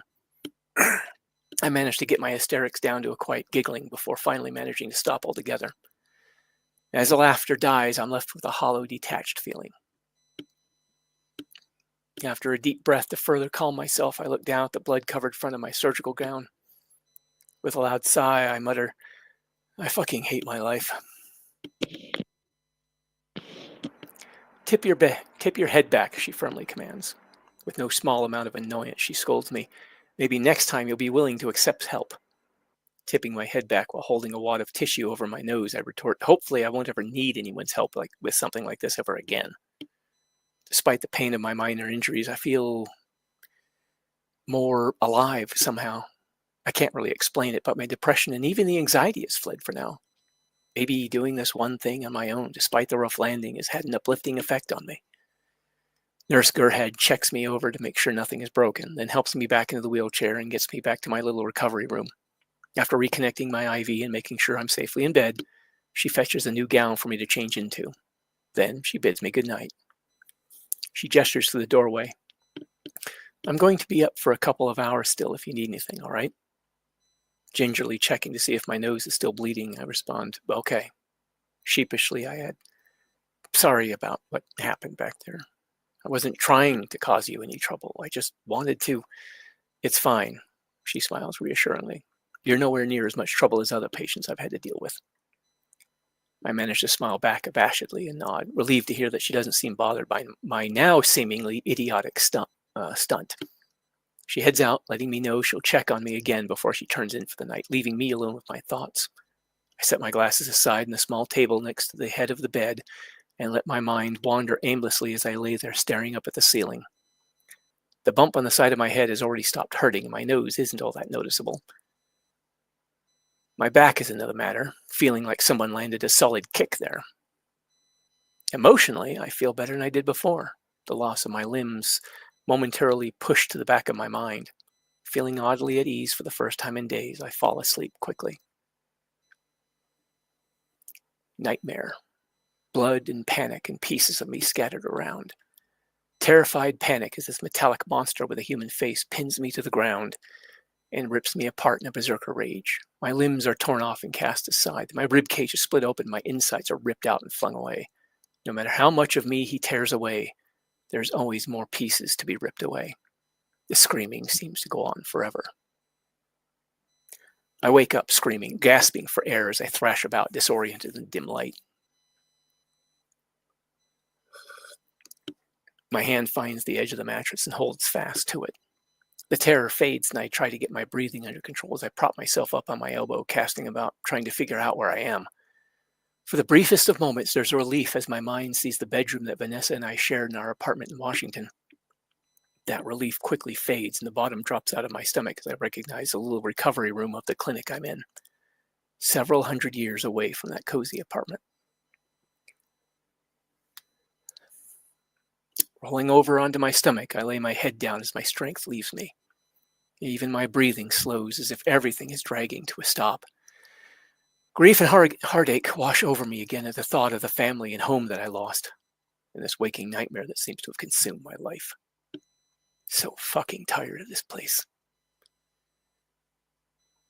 Tears fall, soaking into the thin mattress as this devouring pain fills me. I make no sound. I don't have the energy. All I can do is lay there and silently weep for the life and loved ones that were taken from me. My grieving is short-lived as I'm interrupted by a voice from the doorway. Are you all right?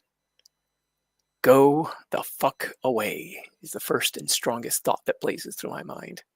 I recognize the voice of that young cyborg woman. She wasn't around for the last few days that Dr. Ito was gone, so she may have been with him. If she's back, then he's probably back as well. Probably arrived late last night after I fell asleep.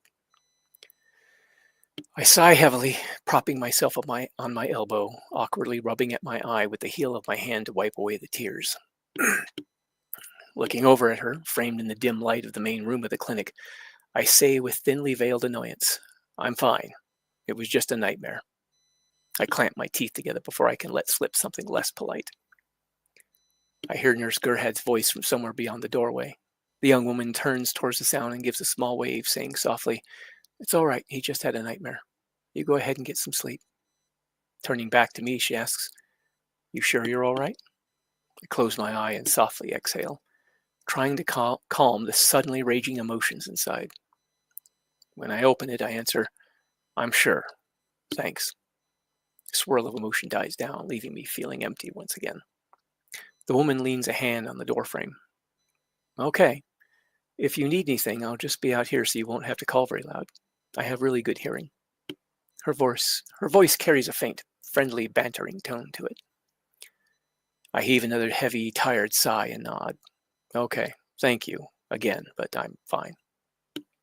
With that, she leaves my view. I flop down, just lay there feeling exhausted. I have no desire to go back to sleep, but no energy to do anything else. So I just lay there, trying to pretend that I'm not in some clinic in a run-down city. I try to pretend that I'm someplace surrounded by pine trees.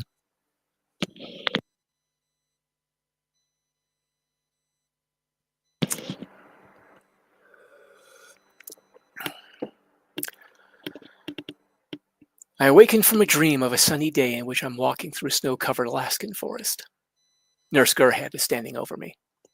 You hungry? We have breakfast ready.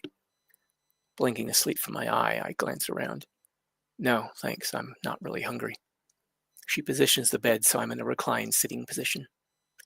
All right, I brought you some water. It's here next to your glasses. I nod and grab up the cup, and draining it quickly. Then I exchange the empty cup for my new glasses. Once I'm settled, she begins checking my vitals and making sure that there are no lingering problems from my face planting in the bathroom last night. Any trouble breathing, dizziness, anything like that? She asks while taking my pulse. Once again, this strikes me as odd, considering they have me hooked up to what must be advanced monitors. Nope, just a little stiff, but back's a little stiff, but that's about it.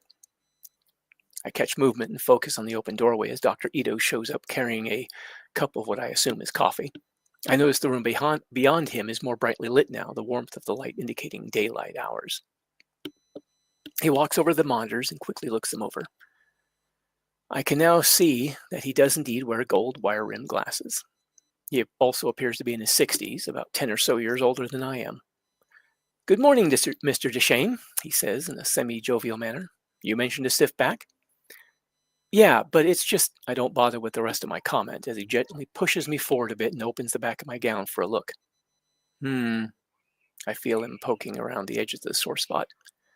Looks like a pretty good-sized bruise, but nothing serious from what I can see. He leans me back against the reclined bed. No doubt an unfortunate result of your encounter with a certain toilet seat? I glance up at him, feeling a bit guilty under his not quite stern look.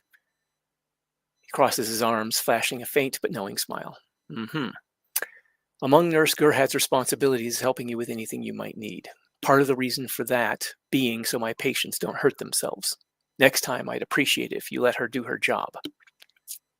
I glance up at him again before lowering my gaze to the foot of my bed. Yes, sir. Now then, let's take a look at those implants. He and the nurse both begin unwrapping the bandages off the ends of my stumps. There's a brief inspection of each residual limb, some poking and prodding around the point at which the metal meets my flesh.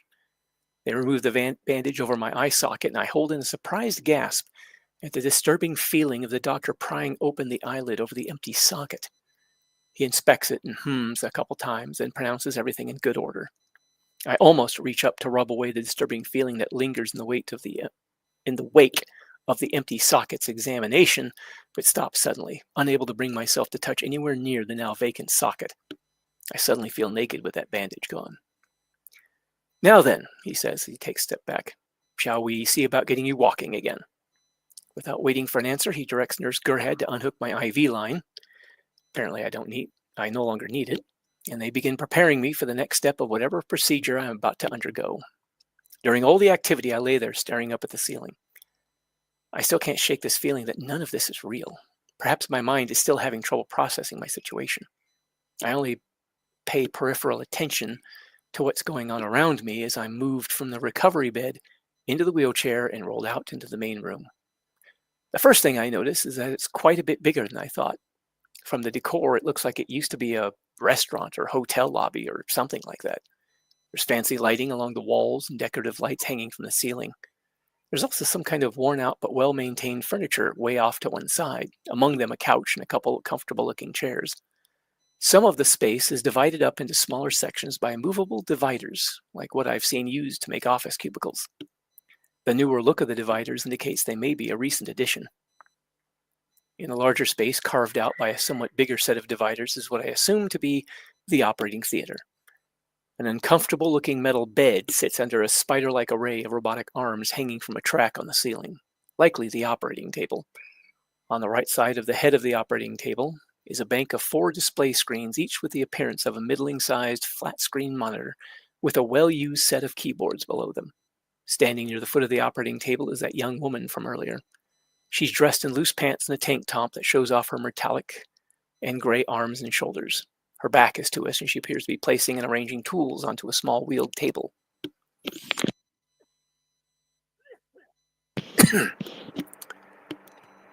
She turns around as we approach, and it takes a couple seconds for me to recognize what I'm seeing. I've only ever seen her in that purple and silver motorball body, but now, standing right in front of me, is Alita. She looks pretty much like that of an average young woman in peak physical condition. In this unfamiliar body, her arms and shoulders are that silvery metallic gray with a purple color at the biceps as well as places along the forearm and hands. like some kind of artificial muscle. Her head looks human, but for the eyes that are about 40% larger than normal. Those large eyes, being cybernetic, would no doubt have superior sight compared to a normal human. Based on what little I know of advanced optical systems from my time, she'd be able to see farther, more clearly, see better in low light conditions, and get a sharper image than with a normal sized eye. She would also probably be able to track fast moving objects far more easily. She may even have thermal imaging and who knows what else packed into them. Aside from that, her head looks generally normal, with shoulder-length black hair framing an oval face.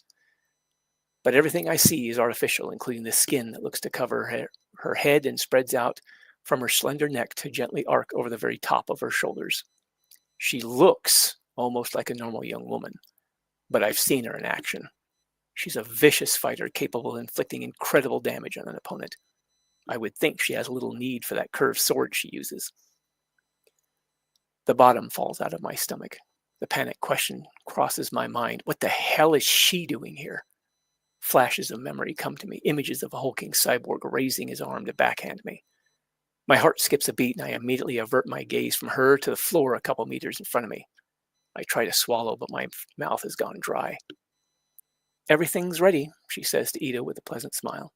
The doctor walks ahead and puts an arm around the young woman with a quick hug. Ah, thank you, sweetheart. Sweetheart, I think to myself. The fuck is a sweetheart? These two know each other? My mind is reeling at the realization that I'm in the presence of someone I've watched rip other people apart. Someone whom my mind keeps fixating on as being able to easily tear me apart. Nurse Gerhead positions my wheelchair next to the operating table as Dr. Ito and Alita continue their conversation.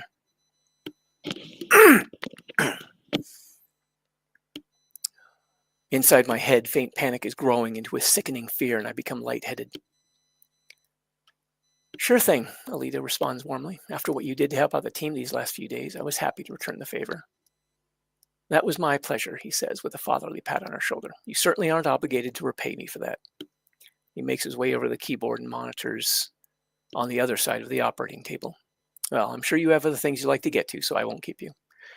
Actually, I'd like to stick around for a bit, if that's okay. Sounding pleasantly surprised, Ito responds, of course. As if just remembering that I'm here, he turns to me. Oh, Jason, this is my daughter, Alita.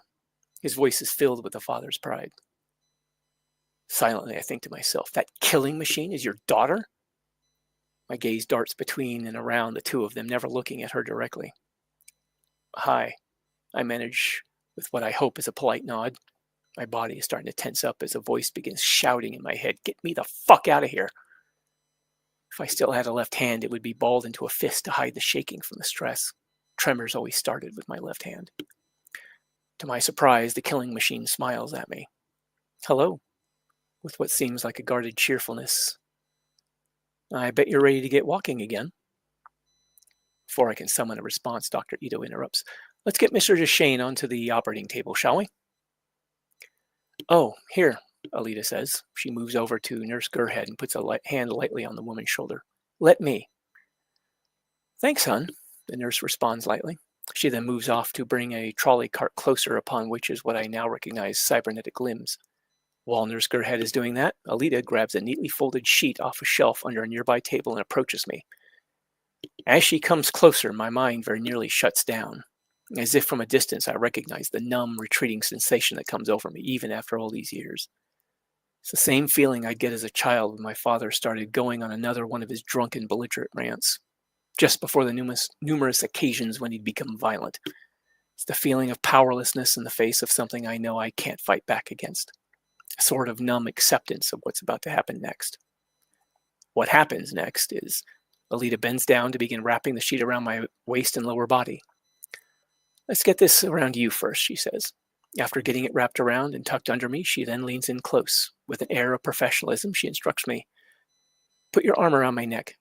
I obey out of grim acceptance that I have no other choice, part of me recoiling from the thought of touching this thing I've seen inflict so much damage with such ease. She puts her arms under my thighs and lower back, eliciting a muffled gasp of pain as her hand presses into my bruise, then lifts me easily as if I were a child. She then places me on the operating table. "There you go," she says, stepping away. As if on autopilot, I say, "Thanks." Keep my gaze focused anywhere except her. Somehow my mind is latched onto the thought that if I look her in the eyes, she'll attack like some rabid animal. Even in my current state, I recognize it as a stupidly illogical thought in light of the rather human interactions I've just seen. But logic has taken a vacation, as it often does when my illness starts casting its shadow.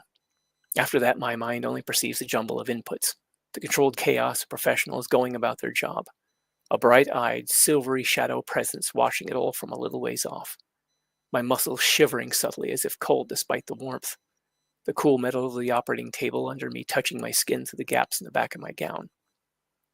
About the time that Nurse Gerhard places what is to be my new left arm next to me on the operating table, ready to be hooked up, the skittering terror begins to fade.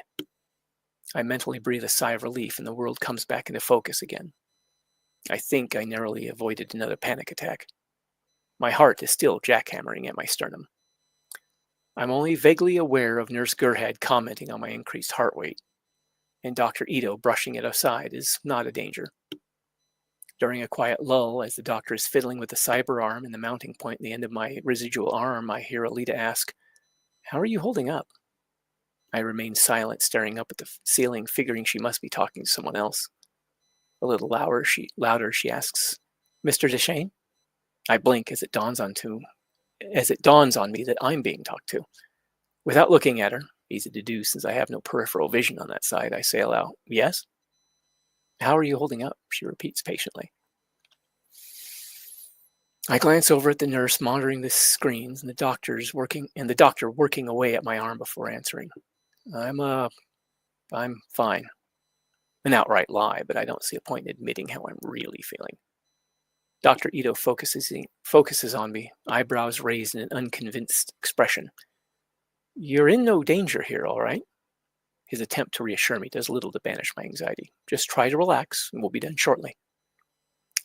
A grunt of frustration from Nurse Gerhard. "These diagnostic systems still don't seem to be calibrated properly, Doctor." Dr. Ito's brows descend over his eyes as he turns to look at the focus of Gerhard's frustration. "Nonsense. We both check them and recheck them." He taps away at the keyboard and adjusts a few controls. Shaking his head, he complains, "What the hell is going on with these things?" "What's wrong?" Alita asks. Nurse Gerhard glances at her. "We're getting some strange diagnostic readings from Jason's cyberware. After all this time, they should have synchronized themselves to his nervous system." "Cybernetics are working fine," Dr. Ito explains. "All the diagnostics are coming back green, but they're acting as if they aren't hooked up to anything." Sounding confused but unconcerned, Alita asks, "Does that mean he needs new cyberware?" Dr. Ito shakes his head. "It doesn't seem to be a problem with the cyberware in his body. It's more that his implants aren't picking up any sign of Jason himself." An hour goes by, then two, as the doctor and nurse work tirelessly trying to chase down the cause of the problem. The morning light coming through the windows brightens as the sun shines more directly onto the streets outside. Seeing that the sun is able to shine down on this part of the city this late in the day tells me that we're not directly under Zalem. Dr. Ito tests and retests everything. He checks readings from Nurse Gerhard's cyberarm and even Alita's sleeker, more advanced-looking cyborg body. There's no problem with the diagnostic equipment. Nothing seems to help, however, and he grows more frustrated in turn. Finally, he throws in the towel. "This is getting us nowhere," Dr. Ito says impatiently. "There's got to be an explanation, but I'm just going in circles right now." He lets out a loud sigh. "I'm sorry, Jason, but it looks like you may not be able to leave today." My mind refuses to work. All I can do is stare up at the ceiling and wonder, the hell am I supposed to do now? From a dark part of my head, a voice answers back, "Starve to death in an alley somewhere? The Sheffields aren't going to want a broken worker back. You're useless to anyone in this condition." There's a stab of fear and pain. I feel tears coming on, but I take a deep breath and banish them easily as numbness takes a hold again. Overcome by a sense of helplessness and despair, I quietly ask, "I guess that's it then?" My voice sounds thunderous in my ears. "For now, yes," Dr. Ito says. "I've got other patients I need to see to, but I will try again later this evening." Nurse Gerhard comes over to stand next to the doctor. I'll give the Sheffields a call. Let them know something's up. Or so let them know something's come up. Dr. Ito nods absently while staring down at the cybernetic implant on the end of my residual left arm, rubbing his chin. I'm barely aware of the nurse coming over to Alita and softly asking, could you help me get Jason back to recovery? Sure, Alita responds. She easily scoops me up off the table and quickly places me back into the wheelchair, still wrapped in the sheet. I cooperate stiffly, a wave of nausea touching my senses at the physical contact. Some part of me keeps expecting her to become violent, despite evidence to the contrary. I'm taken back to the little recovery room and placed back into bed. Nurse Gerhard asks if I would like anything, while Alita looks on, her face unreadable. My swirling thoughts can't seem to coalesce into anything coherent, so a habit takes over. No, thank you. I'm fine, I say to her in a quiet voice. Gerhard gets a faintly puzzled look but says no more, and the two of them leave. The energy seems to drain out of me. I take my glasses off and put them on the tiny table next to me, then close my eyes, sinking back against the pillow. From the main room, I can hear voices, Ito and Alita talking. At first, they're too quiet to really make out over the noise of the equipment being put away. Then I hear Alita, mild confusion coloring her voice. Even without being synchronized to him, they should have picked up on Jason's neural signals when you first put them in. Why didn't they show up then? There's a significant pause. Then Ito responds with heavy chagrin. It did. A touch of anger mixes with the surprise I hear in his daughter's voice. What? If it was doing the same thing before now, why?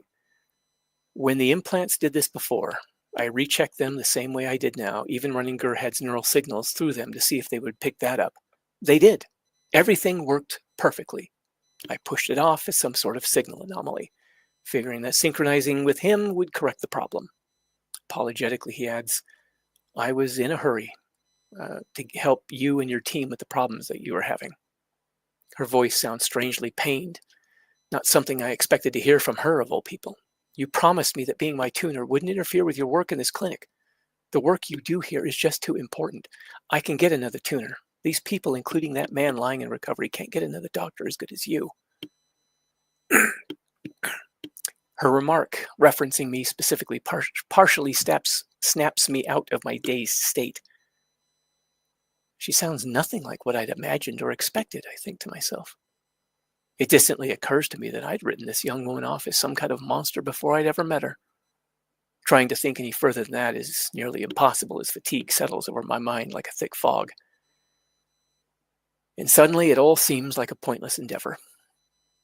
It's not as if what I think would matter one way or the other anyway. You think I don't know that? He answers back earnestly, voice heavy with regret. Perhaps I let myself get overconfident. I've just never seen a problem like this. It never occurred to me that something like this would happen, or even could happen. His implants are reading every other neural signal I put into them, so why aren't they reading his? There's a faint sound of a sigh from Alita. The more we find out about this Jason, the more I think there's something unusual going on here. I think maybe I should pay the Sheffields a visit, see if they can shed any light on what's going on with this guy. Any further discussion becomes indecipherable as the noise of more activity mixes in. Feeling nearly bereft of hope, I lay there wondering, what am I supposed to do now? The only thing it seems that I can do is pray to God that I can find the strength to get through whatever happens next. I have next to no hope that anything good will come of all of this, but it's all out of my hands. The rest of the day passes without any real incident. I sleep through most of it, unable to find the energy to care what happens. When questioned about needing anything, my monosyllabic answers draw concerned looks from Nurse Gerhard the few times she's able to look in on me. I had thought I'd be able to go back to the only life I had left, but that's looking less and less likely. Depression lays over me like a thick, suffocating blanket. That evening, after the clinic closes, Dr. Ito and Gerhard bring me back out to the operating theater. Then there are a few more hours of tests during which the only things that happen are my back becoming incredibly sore from the hard metal surface of the table and Dr. Ito nearly pulling his hair out trying to track down a problem that he seems unable to even identify. Nurse Gerhard finally convinces him to let it go for the night, and I'm returned to recovery. After that, feeling exhausted and in some pain, I fall into a weary sleep. End of chapter.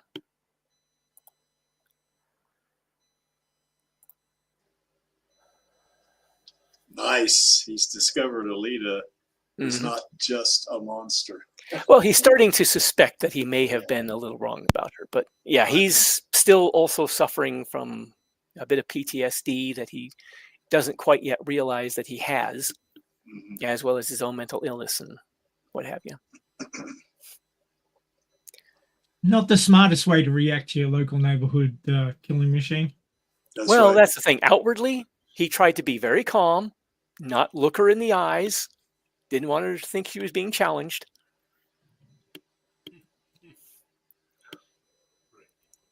Yeah, maybe he does have a little bit of a, I wouldn't say prejudice, but sort of a, There is some PTSD and some trauma left over from basically being ripped apart by a cyborg. And yeah, that's that right. combined with what he knows she's capable of, what he's watched her do, Yeah, it is not the best mix. yeah, that's right. Excuse me. But yeah, as Badman points out, not entirely wrong. There is a monster in there deep Yeah. down. Yeah, there is. Fortunately, she keeps it deep down for the most part. You know, Jason doesn't know that she can go sideways on you too. Oh, at the moment, that's the thing. Right now, in his current state of mind, he's expecting it. Expecting her to go sideways. Mhm. Yeah, that's right. It's like, don't look her in the eyes. She may take it as a challenge and attack. Yeah. Yeah, if she knew her like the Alita Army knows her, he knew that wouldn't be Oh the yeah, it would case. be a very different reaction. Yeah, that's right. Lottie, you got any thoughts, or are you asleep? No, I'm still here. I'm just listening. It's like, it's really it's kind of like how I'd think I'd react if I woke up like with all my like Suddenly Indocking missing clinic. limbs and stuff. Exactly. Mm. I feel like it's yeah, I've been Well, that's living good. I very was trying to keep it kind of grounded in a realistic view of, if somebody was in that situation, what would they act like? I want it to be, believable. yeah. I Definitely. liked Ito's reaction, rather Jason's reaction when he calls Alita sweetheart. That thing is your daughter? Yeah. Yeah, that thing. Yeah. Hmm. Yeah, for sure. Yeah, what Yep. the hell? Yeah, I mean, he's only ever seen her be really, really violent. So this side of her, it's kind of throwing him off a little bit. Yeah, I think And so. not in a bad way. He's starting to realize that there might be more to this person than I had actually realized. Yeah, he did mention that his thought was, if I written her off and I Yeah. hadn't even met her, or something to that effect. So Mhm. Smendrick, you got any thoughts, bud? Oh, I had many thoughts, but I can't resume them all here. I loved the story. Yeah. Okay, yeah, I've enjoyed it, and I know Maxie enjoyed it as well. So Well, I'm really glad to hear that, because these earlier chapters, I'm still really kind of hypercritical about. Some of it, it still seems to strike me as like, what was I thinking? I should have done that totally differently. Yeah. Yeah. So. What do you So, guys? Do you guys want to do another chapter, or Lee, or do you want because? Would anybody want to do another chapter? I mean, that's would. 2, and it's a couple hours already. So. What about us? Ask the panel. All right, Smendrick, what do you think? Yeah, I'm up for it too. But what's Smendrick? Yeah, and I'm just Lottie? chilling in bed, so I can just lie in here and listen. Hey, and the creek has been personally responsible for over 4-hour streams, huh, Maxie? There is that, I guess. Yeah. Yeah. Lee, you do realize that you're reading Vladdy a bedtime story. How does that make you feel? Him and Lottie and Smendrick. Yeah, okay, but then we should reduce the length of the Stammtisch. Yeah. Well, I guess some of the viewers are okay with Yeah, it. Alita Killing Angel wants to do it. So Hey, there's love hearts popping up. That's good stuff. yeah, Yeah. let's do one Alrighty. more. Let's do one more chapter, and then we can go into the Stone Tish. Oh, all right. Yo, okay. All right then. Let's see. Next chapter. Chapter 6. Chapter 6. Unraveling.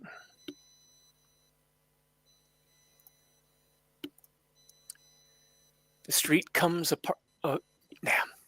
Pardon, I'm going to need a drink of water.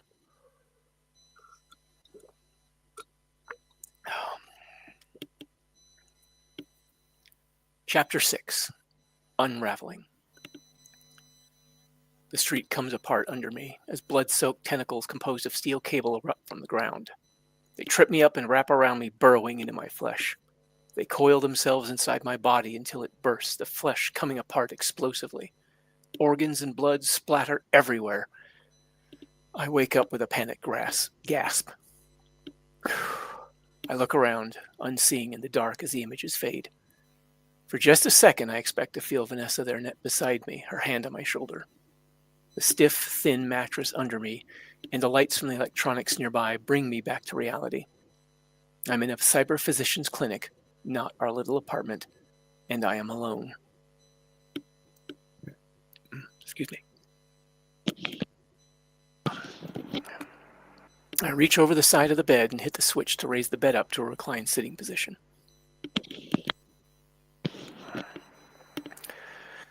I awkwardly push myself further into a more upright position and sit there, staring out into the darkened room beyond the doorway. I am so sick of nightmares. I'm sick of this bed.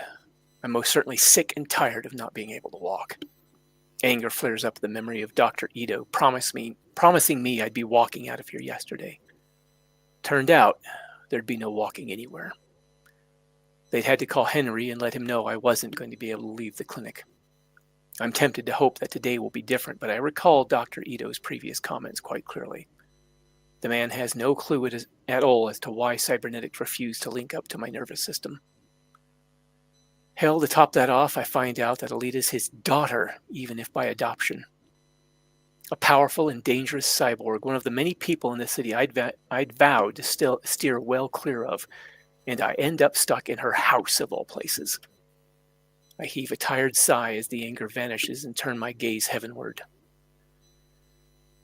Sometimes I think you've got a warped sense of humor, I mutter quietly, though not with any particular seriousness. God didn't put me in this position. I did when I decided to confront that drugged-up cyborg punk. Despite my regret at how things turned out, there is no question in my mind that it was the right thing to do. My depression adds on to that thought by convincing me that it's not as if anyone of consequence got hurt, is it? I look down at the outline of what's left of my legs under the blanket.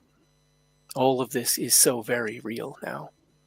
I feel tears well up as I scowl at what remains of my body.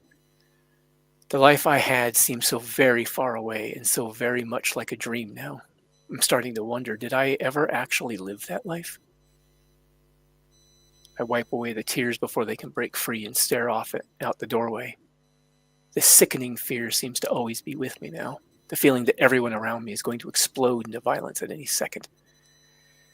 It's especially bad around Alita. I feel like I have to walk on eggshells for fear of setting her off.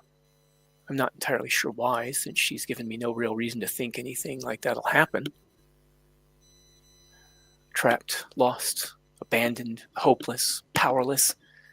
These seem to be the only constant these days as everything around me is spiraling out of control. I raise my sight skyward again, sending a silent question heavenward. Why the hell am I even here? I close my eye and an old memory comes to me unbidden. The feeling of a small circle of cold steel against the skin between my eyebrows as I press the barrel of the gun to my head. The feeling of my thumb building up pressure on the trigger little by little. Just a tiny bit more and the .45 caliber bullet would have splattered my brains all over the bedroom wall behind me. I open my eye and emit another weary sigh. Yeah, I ain't ready to try that again, I mutter, to no one in particular. Give it time, whispers a little voice from the dark corner of my mind. You will be.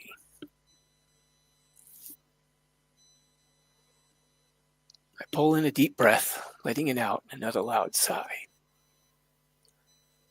Breathing seems to be taking more effort. Gingerly, I scratch the bandage over my empty eye socket, trying not to press down too hard. Unable to get at that itch, I try to ignore the feeling of it. I try to ignore the feel of it under that bandage. There's a strong desire to sit in the dark and brood, but I've learned better than that over the years. Pushing back against the inertia that tries to trap me in place, I feel around the near darkness for the control switch to the light.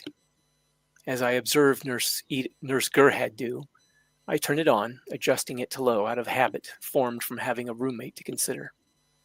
Afterwards, I grab my glasses off the little table and work through getting them settled in place. Excuse me. I sit and struggle through an attempt at breathing exercises in order to try and get some control over my depression and anxiety. After a few moments, my eye snaps open as I'm startled by a voice from the doorway. Hello? Alita peeks her head into the room. She's dressed in some kind of black bodysuit and a black long coat, all of which covers up any sign of her cybernetics. I notice with a touch of heightened alarm that she's holding a sort of partial metal scabbard in which that curved metal sword of hers is sheathed. The same blade I've seen her use in those motorball games to carve up her opposition. Keeping my features and voice carefully neutral, as if I were facing down a wild animal, I say, Howdy. I still can't bring myself to look her in those large, expressive eyes. Didn't expect you to be up. Everything all right? I flicker my gaze back behind her, hoping to see Dr. Ito or Gerhad on their way. No such luck. Just nightmares. I keep my voice a calm monotone. Anxiety is compelling me not to do or say anything that might set her off. The unwanted image of her slicing me into pieces enters my head, as does an inane scene of her explaining the mess to her father. Sorry, Dad. We were talking and he just started getting lippy with me. So I hacked him up. That ought to learn him. She takes a step forward to stand inside the doorway, resting her empty hand on the doorframe. A faint feeling of impending doom deepens. Gerhard's asleep right now, but if you need anything, maybe I could get it for you. At her mention of Gerhard, I'm seized by a very brief hysterical impulse to scream for the nurse. Instead, I swallow it down and pause to actually consider her offer. Looking around to see if a cup of water might have been left for me, I find none. Well, I begin hesitantly. I could use some water if that's all right. Sure, she answers with a faint but warm smile. Be right back. When she disappears from view, I'm left feeling both relieved and confused. Why would someone like her offer to do something like that for some crippled guy instead of waking up the nurse? Once more, the thought crosses my mind that I may have misjudged this young woman. After a few moments, Alita returns carrying a tall, lidded cup with a straw. She's no longer carrying her sword, nor wearing her long coat. The bodysuit leaves her arms and shoulders bare, and when she gets closer to deliver the cup of water to me, I'm able to make out details that I hadn't noticed before. Like the fact that the purple material on her arms is also visible in between the articulating metal parts of her hand. It flexes and moves like some kind of artificial muscle. I don't know much about the cybernetics technology of this place, but I can tell that her body is obviously highly advanced. Probably more so than anything else around her that I've seen. I force myself not to stare. I thank her for the water and take a long pull off the straw. After several seconds, I notice that she's still standing there looking at me. She puts her hands behind her back, holding them there loosely, a relaxed expression on her almost doll-like face. I take a last sip of water and rest the cup in my lap. In an awkward attempt to both find out what she wants as well as initiate conversation, I lamely ask, Didn't pull you away from anything, did I? At the uncertain look that crosses her face, I elaborate. It looked like you were on your way out. Oh, no, I wasn't going out. I was just coming back. She leans back against the wall, bringing one foot up to rest against it. I finally tracked down the one who did this to you, collected his bounty marker. In a quiet voice, I say, Oh. I lower my gaze to the cup in my hand. I'd forgotten about her being a bounty hunter. I'm well aware that collected his bounty marker means she killed him. I'm not exactly sorry about that, but I'm no killer either, so the news brings up conflicting feelings. Among them is guilt. For some reason, I feel like I may have gotten the man killed. As if his death is somehow my fault. It doesn't make much sense, so I try to push it aside. You seem kind of unhappy about that, she says. I figured that you might be at least relieved to know that the man who did this to you was dealt with. I straighten up. Oh, well, yeah, I'm glad to know that you won't be hurting anyone else, certainly. I guess I'm just... I trail off. Why am I even bothering trying to explain any of this to her? She's not going to care one way or the other about my feelings on the matter. She waits for me to continue, and for the first time since meeting her, I look directly into those big brown eyes. In a rather flat voice, I quietly state, "Never mind, it's not important." I break eye contact and go back to slowly sipping my water. After a short pause, she speaks. I was going to wait until later today to talk to you, but I figure since you're already up, now seems as good a time as any. Even knowing that they were likely going to start asking questions about me, I still find myself on edge and unsettled by her bringing it up. Maybe I'm unsettled because she's the one bringing it up. I put the cup down and am able to once again look her in the eyes. I feel strangely calm despite the sensation that something terrible is about to happen. What did you want to talk about? Well, about you specifically. All right. I surprise myself by keeping my eye fixed steadily on hers. When I asked your friend Loretta about what happened, she was shocked, even horrified when you walked out onto the street to face that punk. She couldn't figure out what possessed you to do something like that. Considering there are 2, maybe 3 people in this city that I can think of off the top of my head who'd be willing to put themselves at risk like that, I'm kind of curious. With a slight tip of the head to one side, she asks, "Why did you risk your life trying to save someone you don't even know?" I look back at her silently for several seconds, wondering if this is some kind of trick, some kind of setup to ridicule me over what happened. Deciding that I don't really care, I wearily answer her. I couldn't do what everyone else was doing. Which was, with a minute shrug, I just couldn't stand there and watch someone get murdered without at least trying to do something, anything. Her face gives no sign of the expected mockery or denigration of my actions. Loretta said you had tried to talk to him. What did you hope to accomplish? I close my eye as the pain rises up again. I'm really starting to wish she'd go away. I look at her directly as I answer, I was just trying to keep someone from getting hurt or killed. A diamond-hard glint flashes across her eyes as she asks in a soft voice, "Do you regret what you did?"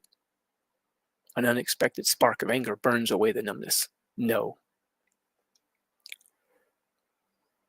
The anger emboldens me, and I stare into her eyes defiantly, gesturing with the stump of my left arm. Would I have preferred a better outcome? Yeah.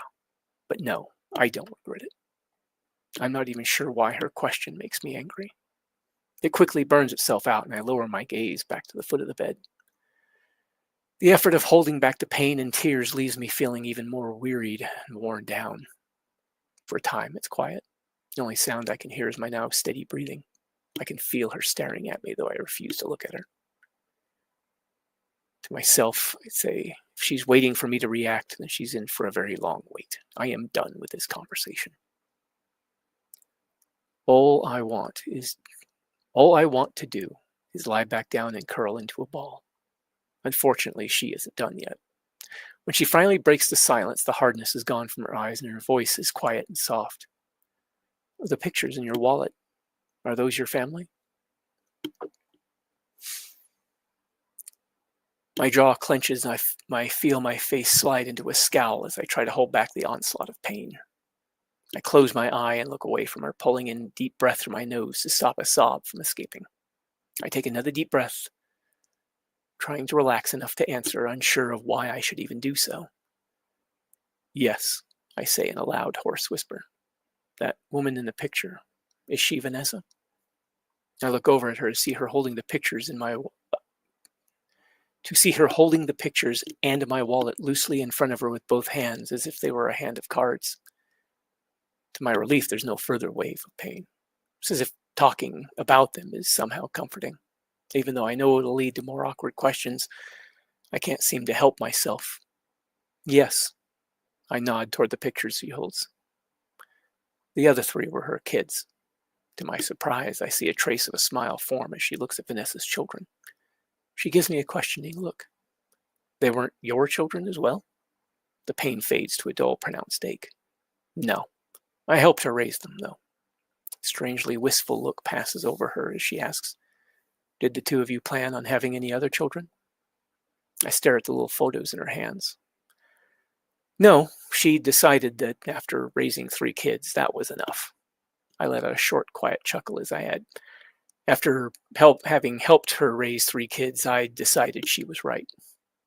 A warm smile lights up her face, making her eyes seem to shine. It makes me forget to see her as the cold-blooded fighting machine I'd regarded her as, and I realize that some part of me has been determined to continue seeing her in that light. There's still an expectation of some sort of betrayals, despite the more rational part of me seeing little evidence of it. Realizing that I let my guard slip, I try to raise it again, setting my expression back into a scowl. She asks me a few more questions about the kids, their names and ages and such. I answer them as briefly as I can, determined not to let my guard down again. The room beyond brightens as the morning light begins filtering in through the windows. I'm startled when Gerhard says from the doorway, "You said you considered Loretta and Henry friends. Did you ever talk about Vanessa and the kids with them?" I briefly consider why I should answer, but what would be the point in not answering? A petty act of defiance? I glance at Alita, and something in the way she looked at the pictures of the children seems to settle it for me. No, I never talked to anyone on the farm about my family. For a brief moment, Alita's eyes get a profoundly pained look. "What happened to them?" she asks quietly. 100 different lies run through my mind. I could tell them anything, but something compels me to avoid trying to spin out some elaborate deception that would only get tangled. In a nearly emotionless voice, I say, "I lost them." "I'm sorry to hear that," Gerhard says sympathetically. "You lost them," Alita repeats quietly. After a momentary silence, Alita carefully places the pictures on the little table next to my bed. That doesn't really answer the question, and there are a lot of them surrounding you that have gone unanswered. She looks at me evenly. "You know, we really are trying to help you. If you want that help, you're going to have to start trusting us." "Alita, this is probably not the best time," Gerhard begins in a gently pleading tone. Raising her voice just a bit, Alita cuts her off. "I need to know." She gestures sharply upward. "If he is behind any of this." There's no anger towards the nurse, just earnestness and the unexpected ring of heartbreak. "For your sake, for Ito's, for Kiyomi," she gestures towards me. "He's been evasive and secretive with everyone. No one seems to know anything about him. Then there's all this strangeness with Ito's medical scanners and the cyberware you've tried to hook up to him." She turns an intense, steely-eyed look in my direction. "Ito's looked at blood and tissue samples, trying to find some kind of nanotech or anything that might explain what's going on with you. He's gotten nowhere. If it weren't for the fact that the Sheffields have had such high praise for you, that you risked your life trying to save someone..." She stops abruptly. Briefly closing her eyes, she turns her head, her fists clenched at her sides while she seems to try to collect herself. When she looks at me again, she seems more relaxed, but there's a fierceness in her eyes that's surprisingly intimidating. Combined with the way her brows are drawn down and together, it gives her an almost predatory look. Together with what I've seen her do to others, she scares the hell out of me. Into the heavy silence, she says, "I don't want to believe that you pose any kind of danger, but you get brought in here with all these strange things happening, and I'm forced to wonder just what is really going on. Ito and Gerhard are going to do everything in their power to fix you up because that's what they do. I'm going to get answers about who exactly we have in our home." The fire dies down some, but the determination remains. "How did you lose your family?" Why aren't Ido's medical scanners working on you? She holds up my wallet. What are all these things in here? A few of them look like official documents, but they're unlike anything we've ever seen, and none of it makes any sense. Straight answers. Now.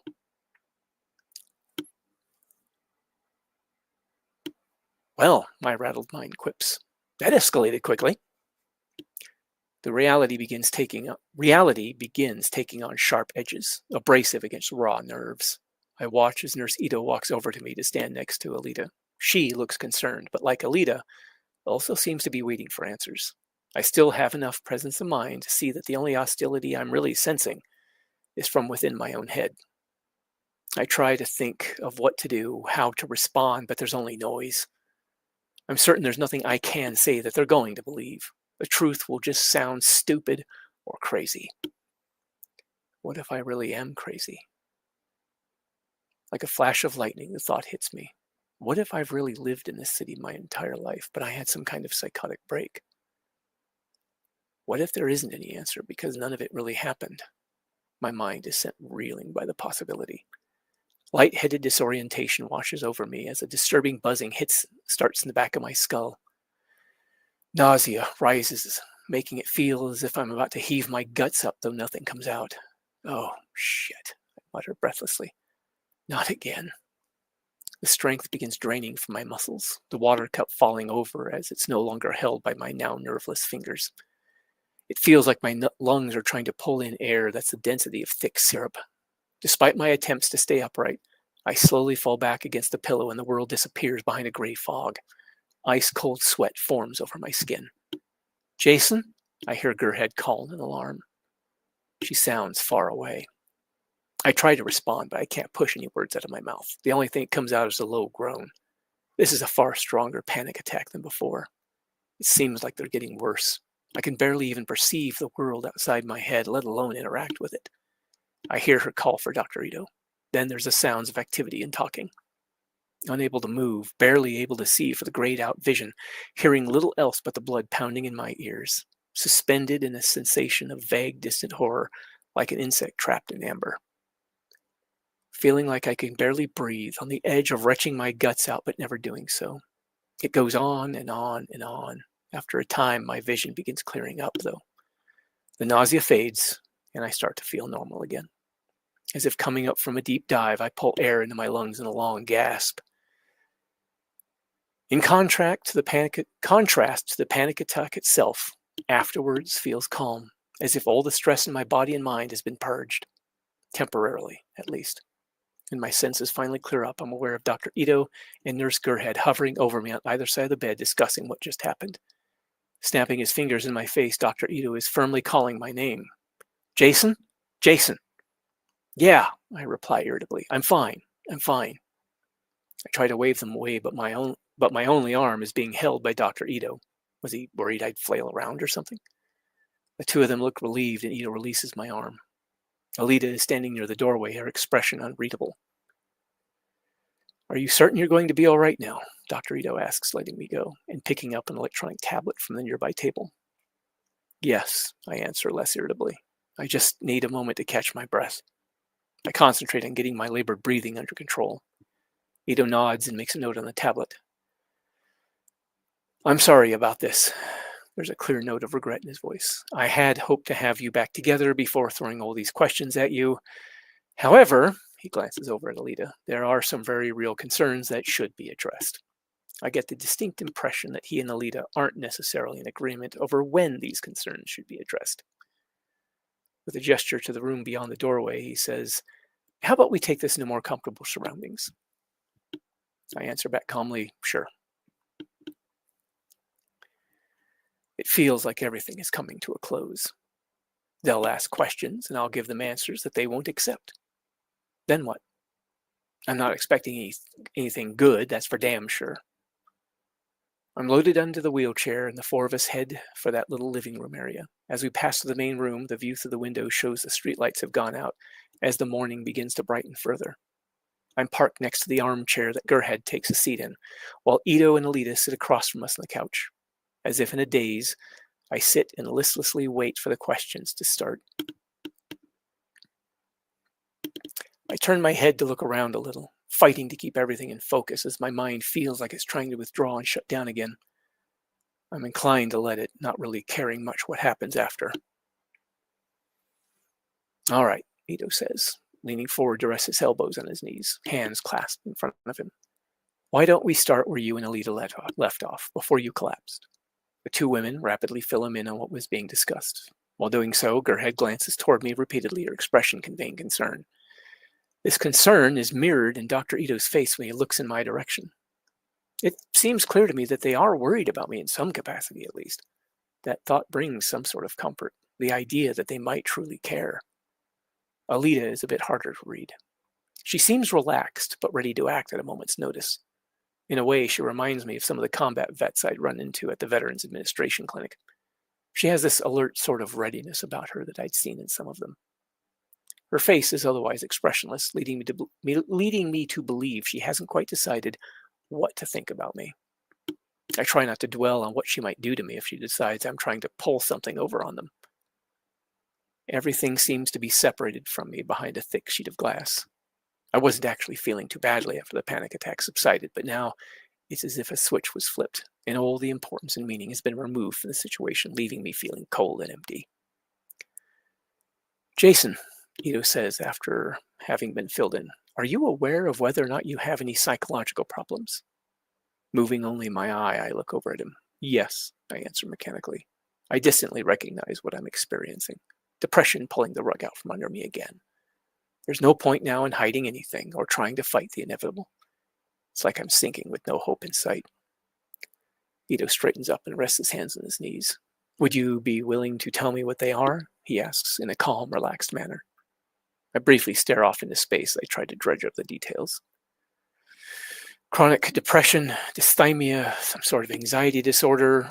I rattle off a few other little details that I can recall. Clinical stuff that I often hear from the psychiatrist. When I finish, Ito looks faintly startled for a second. Gerhead glances between him and me before saying to Ito, I know enough to recognize those as mental disorders, but I didn't quite get all of that. I take it you did? Ito nods. I'm no mental health specialist, but yes, turns to me. From the sound of it, you've had a professional diagnosis. I barely glance at him. Yes. Have you ever taken medication? Yes. Could you elaborate on what they were? He asks patiently. I managed to momentarily break myself out of this enervating state I seem to have fallen into in order to answer, giving the name of the two medications I was on for so many years.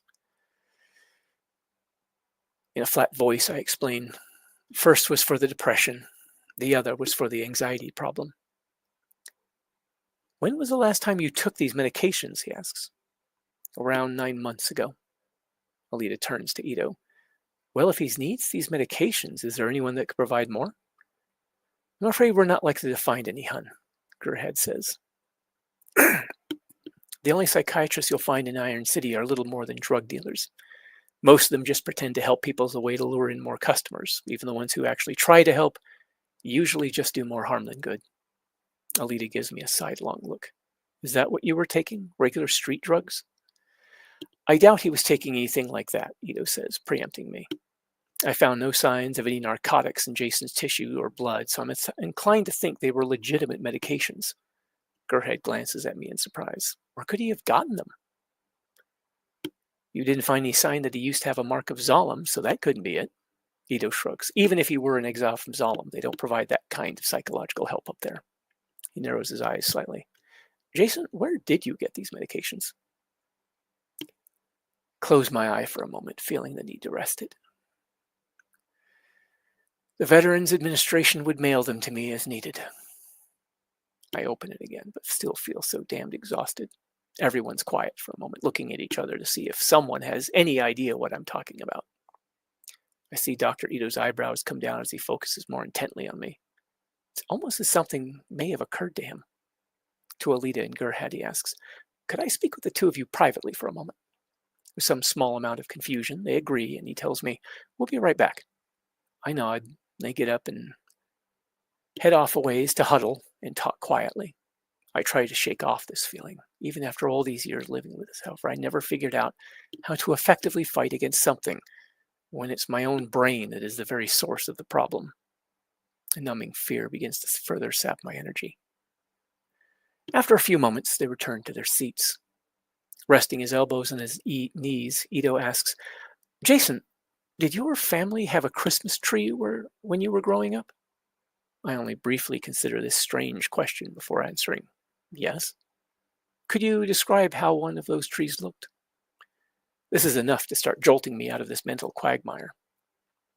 Instead of answering, I just look at him, puzzled. I'm peripherally aware of the other two watching me rather closely. This all just seems too strange. Ito gestures for me to proceed. Please, Jason. I know it's an odd question, but could you describe one? I sigh heavily, close my eye, and try to focus my faded and scattering thoughts. A pine tree about your height, colored lights and shiny glass ornaments hung on it, usually a star on the very top. I open my eye and look at him with a careless shrug.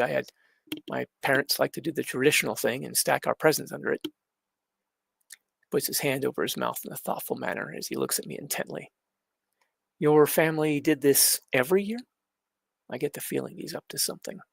I shrug again. Yeah. I glance nervously at Alita and Gerhard. The two of them are just sitting and watching me carefully now. This makes me even more uneasy. Ito clasps his hands between his knees and exhales slowly through his nose. Keeping his eyes on me, he says, around here, the only celebrations are typically professional milestones or small family events, if people can even find this time to celebrate. Up on Zalem, however, they celebrate the annual holiday of Christmas, among a few others. But I already know you're not from Zalem. My heartbeat picks up as excitement begins burning away the lethargy. Could they actually be willing to believe me about where I'm from? Or is this the prelude to something worse? I glance at Alita. She's simply watching this all unfold with calm yet intense interest. So, Jason, Ito continues conversationally, would you be willing to tell us about where it is that you're from? Is it this Washington that you mentioned earlier? I begin feeling disconnected from reality, but I do my best to fight back against it. I take a deep breath and slowly let it out. Praying to God that I'm not misreading things, I ask, you're not really going to turn me into the factory or something like that? No, we aren't going to do anything of the sort, Alita says with a solemn earnestness. This sentiment is echoed by the others. I slowly shake my head and try to swallow the dryness in my throat. I still don't think you're going to believe me. I wouldn't if I were in your shoes. Ito takes his glasses off to rub at his eyes. At this point, I'm not sure there's a lot I won't be at least willing to consider. Your body's reaction to cyberware, your strange resistance to my medical scanning equipment, which has been a serious point of worry. Gerhard gives a brief humorless chuckle, and then some. She interrupts. Because of the lack of those imaging systems, our work on you took about 3 times longer than it should have. Ito nods in agreement with his nurse. There are a lot of mysteries surrounding you, my friend. If I don't get some answers, I don't know if I'm going to be able to find a way to solve this problem with your cybernetics. So, Alita says, leaning back against the couch, crossing one leg over the other, maybe it's time for you to be straight with us about what's going on with you. Everything seems to be moving so quickly again, slipping away from me. I run my hand through my hair as I bow my head, trying to collect myself. Where the hell do I even start? My brain is spinning with all the thoughts rushing through it at breakneck speeds. I'm still inclined to doubt that they're being sincere, but I decide to trust them. I pull in another deep breath as I straighten up to look at them. Anything specific you want to know, or what? Well, I think a little bit about where you're originally from to start. Considering you've celebrated an ancient tradition like Christmas, I'd be interested in hearing about your home, Ito says, leaning back against the couch. I oblige, starting with where my home used to be, converting from miles to the more commonly used metric system. I tell them it's about 9,000 kilometers north of here in North America. I give a quick background on Washington, particularly the forested area that Vanessa and I had chosen to settle in. When I mentioned that Washington was part of the United States, that's when things seemed to get a little dicey. How big was this United States? Gerhard asks incredulously. I glance nervously between the three of them. About 5,000 kilometers from coast to coast. Ito also looks skeptical. It's a little hard to believe we haven't heard anything about this place, even if it is so far from here. A nation that size certainly wouldn't have escaped Zalum's notice. I let my gaze fall to my hand curled in my lap. Uncertain as to how badly this is going to go, I say, that might be because it was destroyed in whatever that last big war was, if not earlier. I glance up, but upon seeing the looks they give me in that statement, I close my eye and shake my head. I told you, you wouldn't believe me, I say quietly. That is a little hard to believe, Alita says. That war was 300 years ago. Are you saying you're 300 years old? The lightheaded feeling is starting to get worse. The room almost seems to be spinning. I gesture at the wallet Alita still holds and wearily tell her, one of the little plastic cards in there is my driver's license. It has some of my official information on it. My date of birth is on that card. I doubt this is going to do much good, but I'm running out of answers for them. She opens my wallet and flips through it a bit, then pulls out the little plastic card with my picture on it. She looks it over, then looks at me with raised eyebrows and deepening frown. Keeping her gaze leveled at me, she hands the card to Ito. Ito takes it, puts his glasses on, and looks it over. Then also looks at me with raised eyebrows. You were born in 1970? So you're saying you're almost 600 years old, he states calmly. Gerhead looks at Ito and I both as if we've lost our minds. What? 600? You can't be serious. Throughout it all, I keep my eye on the floor as I feel more and more sick. Thinking to myself, this was a mistake. I shouldn't have trusted them. I close my eye, trying to rein in the sensation of spinning out of control. I snap it open again and look up as Alita springs to her feet, a rather angry scowl on her face. She stalks off several steps and stops with her back to us. Alita? Ito calls out tentatively. Crossing her arms over her chest, she turns her head to say stiffly over her shoulder, you know, I was ready to believe just about anything. But this, she shakes her head angrily. Ito gets up and walks over to stand a little between her and me. Alita, he says to her, one hand raised, let's just hear what else he has to say, all right? She turns halfway around and looks at him with imperious anger. Really, Ito? Even if this isn't some kind of trick of Nova's, this is way too much. He ends up in this clinic with the only other person in the city who's also 300 years old, and he's claiming to be centuries old as well. She directs a withering glare at me. I've already had at least one fan and one reporter try some pretty low-down tricks to get close to me. I don't know what you're after with this insane claim, but you are playing a dangerous game here. The look in her eyes is chilling. There's also confusion as to what or who this Nova is.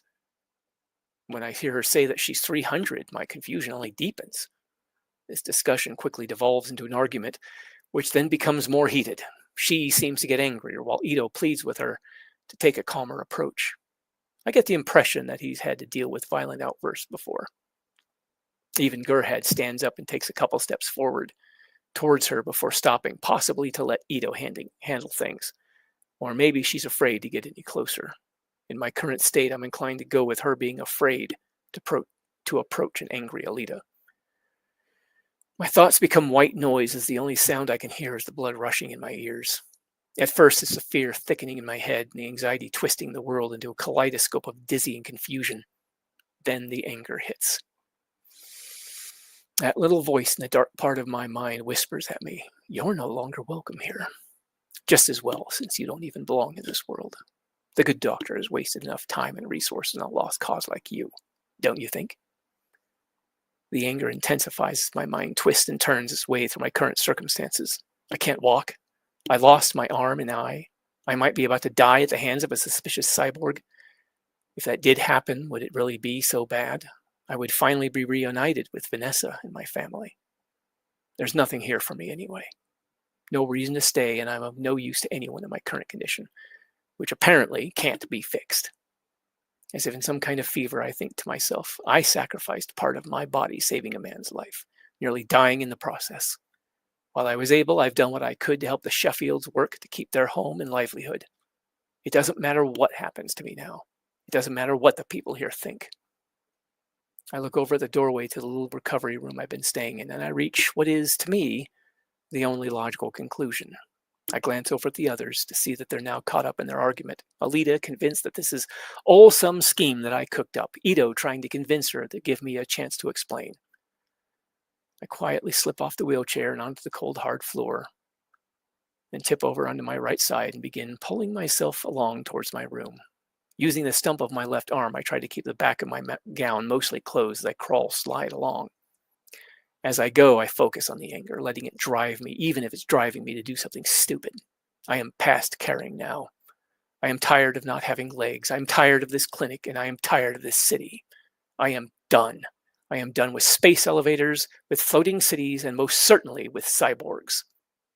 It is a strangely liberating, almost exhilarating feeling being done with the world. I am leaving, and fuck anyone who tries to tell me otherwise. To hell with that cyborg girl who seems to think I'm cooking up some scheme for who knows what. I don't owe her or anyone else an explanation. Just as I get to the doorway to my recovery room, I hear Gerhard say loudly behind me, "Jason, what are you doing?" I hear the argument between father and daughter come to an abrupt halt. Fueled by this liberating anger, my mind quips, "I have to go. Bad." I hear Ito call out as well, then the sounds of feet approaching me. I pull myself up to lean my back against the doorway as I turn to face them, breathing a bit heavily from my exertions. Dr. Ito and Gerhard get to my position, and each of them crouches down, making to reach for me. Whether to restrain or to help, I don't care. "Hold up there," I say, putting up a hand to ward them off. Ito speaks before I can say more. "Jason, what are you doing?" he asks with strained calm. Behind him, Alita is looking at me with an expression of both anger and puzzlement. The clarity with which I had been thinking begins breaking down, and my thoughts tumble together. Out of sheer stubbornness, I maintain the course of action I decided on. I look him in the eyes with a mixture of anger and an unsettling, sickening sensation. "I think I owe you an apology, Doctor. It would appear I've wasted your time," I say to him, letting the anger strengthen my unsteady voice. There's a key ring in the pocket of the pants I was wearing. On it is the key to my footlocker in the Sheffield's farm. What little savings I have is in there. Help yourself and feel free to take anything else you find. Ito and Gerhard try to interrupt. I hold up my hand again as I shout over them and continue. "I will, however, be taking the blanket on the bed." I turn to focus on Gerhard. Vanessa was a nurse, so I have some idea of how hard this sort of work is. Thank you for taking care of me. I feel the anger begin to falter, so I stoke the flames a bit. I glower at Alita, still standing behind Ito, and tell her before anyone can interrupt me again, "I'd also like to apologize to you. It was thoughtless of me not to consider the effect that losing my family and getting torn apart might have on you. I don't think I'm making a lot of sense, but considering my current state of mind, that's not too unusual." I let sarcasm heavily color my voice. "I am sincerely sorry to have bothered you with a sick fucking joke that is apparently my life."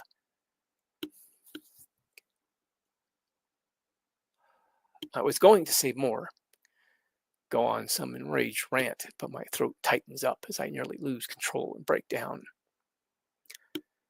Instead, I swallow it down and tell her with false cheerfulness, "But you'll be happy to know that I'm not your problem anymore. I'm leaving." "Jason," Gerhard begins, reaching out to me again. Ito cuts her off with a gesture before rubbing the bridge of his nose, looking tired. "Jason, why are you doing this?" Behind him, Alita stands there looking at me with a mostly perplexed expression. Despite this terrible isolation that's fallen over me, despite this sudden surge of pain making me want to break down, I grit my teeth and set my face into a deep scowl. Because I'm done here. I've had it. I drop down and begin to dragging myself over the bed as I continue more angrily. "I told you you wouldn't believe me. It was stupid of me to think you would. I was a stupid fucking idiot." Having arrived at the bed, I pull myself up and balance against the side before reaching up to grab hold of the thin blanket and pull it off. Just another stupid mistake on my part. I begin awkwardly trying to wrap the blanket around myself, something to provide more cover than this damned gown. Ito steps into the doorway and squats down, leaning on the door frame with one forearm. And this is somehow going to fix that mistake? Becoming increasingly frustrated with my battle with this blanket, I retort, "What does it matter?" I'm keenly aware of the fact that I probably look ridiculous. Having started, however, I'm damn well going to press on. Anger boils over a bit as I spit out. Regardless, I sure as hell ain't staying in a shithole of a city. I finally settled for laying flat on the floor and wrapping myself up in it like a human burrito. This would all be so laughable if it weren't for the tears.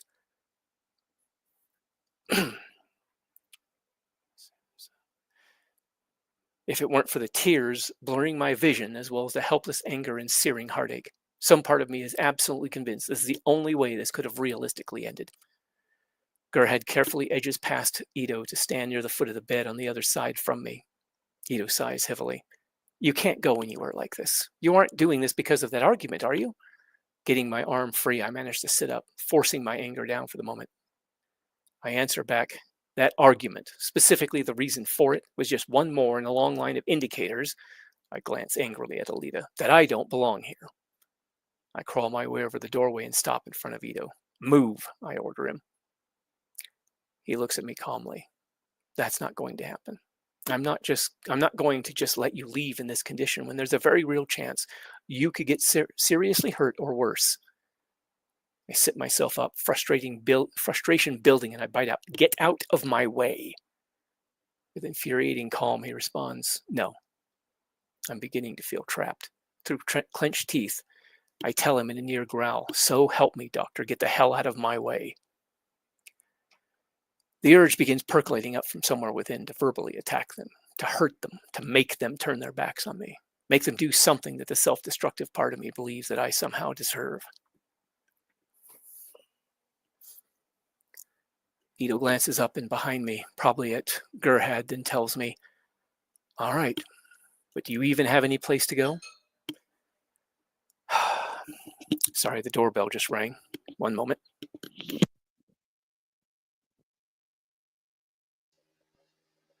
That's a pretty good story, isn't it? Well, that was some lousy timing for the doorbell. Yeah. I probably only got half a page to the end of the chapter. Maybe it's the factory enforcers. Maybe. Maybe it's a bounty hunter. Sorry about that. Somebody That's rang all my right. doorbell and ran off. Oh, rude. Someone from the factory? Maybe. Maybe Yeah. they're homing in on my position. Yeah. Uh-oh, they're on to me. Nova's got his eyes on you. Yeah. Where was I? I'm beginning to feel trapped. Through clenched teeth, I tell him in ear growl. Ito glances up. Anywhere but here, I growl back, driven by some nebulous need to get back to the jungle. I had decided to head for the nearest gate, despite the fact that should I try to pass through on foot without proper ID, I'll likely get shot by the Centurions. Some part of me is still capable of recognizing it as a bad sign, that such an outcome is seen as a positive. Chances are I'll never make it as far as the gate anyway. Ito finally relents, putting his hands up in surrender. He stands up and moves aside, giving an after you gesture as he does so. The shaking has started, muscles shivering, as if I were standing out in cold weather. I feel almost giddy with fear and anger, but there's also a sense that I finally have control over something in my life. I am, however, well aware this is likely to be the end of me. Aside from a vague sense of sadness, I don't feel much of anything else. Excuse me. Alita looks at the doctor in surprise, sounding as if she can't believe what she's seeing. She begins to ask, Ito, what are you? Ito silences her with a look. Not an angry look from what I can see, more of an I know what I'm doing look. She nods and takes a step back when he finally moves out of my way. I lean forward, catching myself on my right hand and lowering myself down onto my right side to begin sliding on my hip through the now clear doorway. Just as soon as I'm through the doorway, I feel an arm come from behind to wrap around my neck.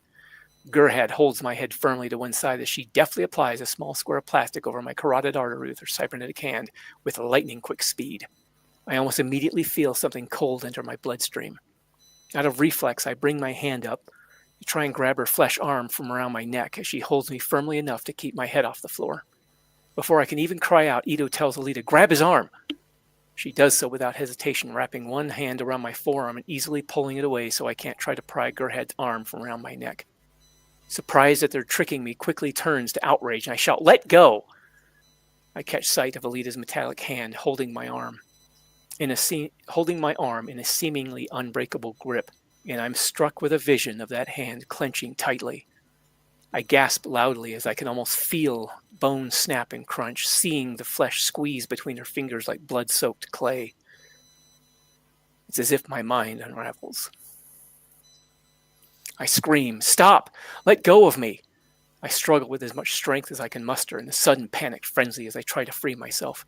I can almost feel my arm being pulled apart at the elbow, the flesh separating as tendons and cartilage rip and tear. Unable to stop myself, I scream for them to let me go, begging them to stop as sickening terror fills my head. I'm still screaming, tears streaming down my face as whatever drug was on that plastic patch finally does its work, and I fall unconscious. End of chapter.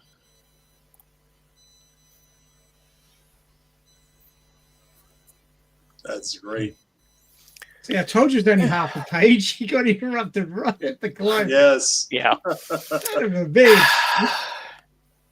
Interruptions. Yeah, that's You right. need a big copper plate above your front door on the outside, and another one under the doormat. Whenever somebody interrupts you at the wrong time, you just press a button. 40,000 volts. Yeah, with no amperage though. Yeah. Well, that's a good story for sure. Oh, excuse me, man. Oh boy. Well, I'm glad everybody enjoyed it. Oh yeah.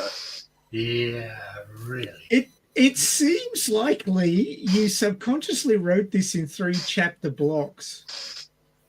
3 chapter blocks? Yeah, well, like the first 3 chapters form a block, and he's torn apart. It could be, yeah. 3 chapters form a block, and then he's like drugged into unconsciousness. Mm-hmm. Yeah, it could What be. happens at the end of the next 3 chapters? Yeah. Well, you already know. Yeah, I know as well. Yeah. but I'm supposed to not spoil, so I'm just That's not "Oh, spoiled. I yeah. wonder what happens.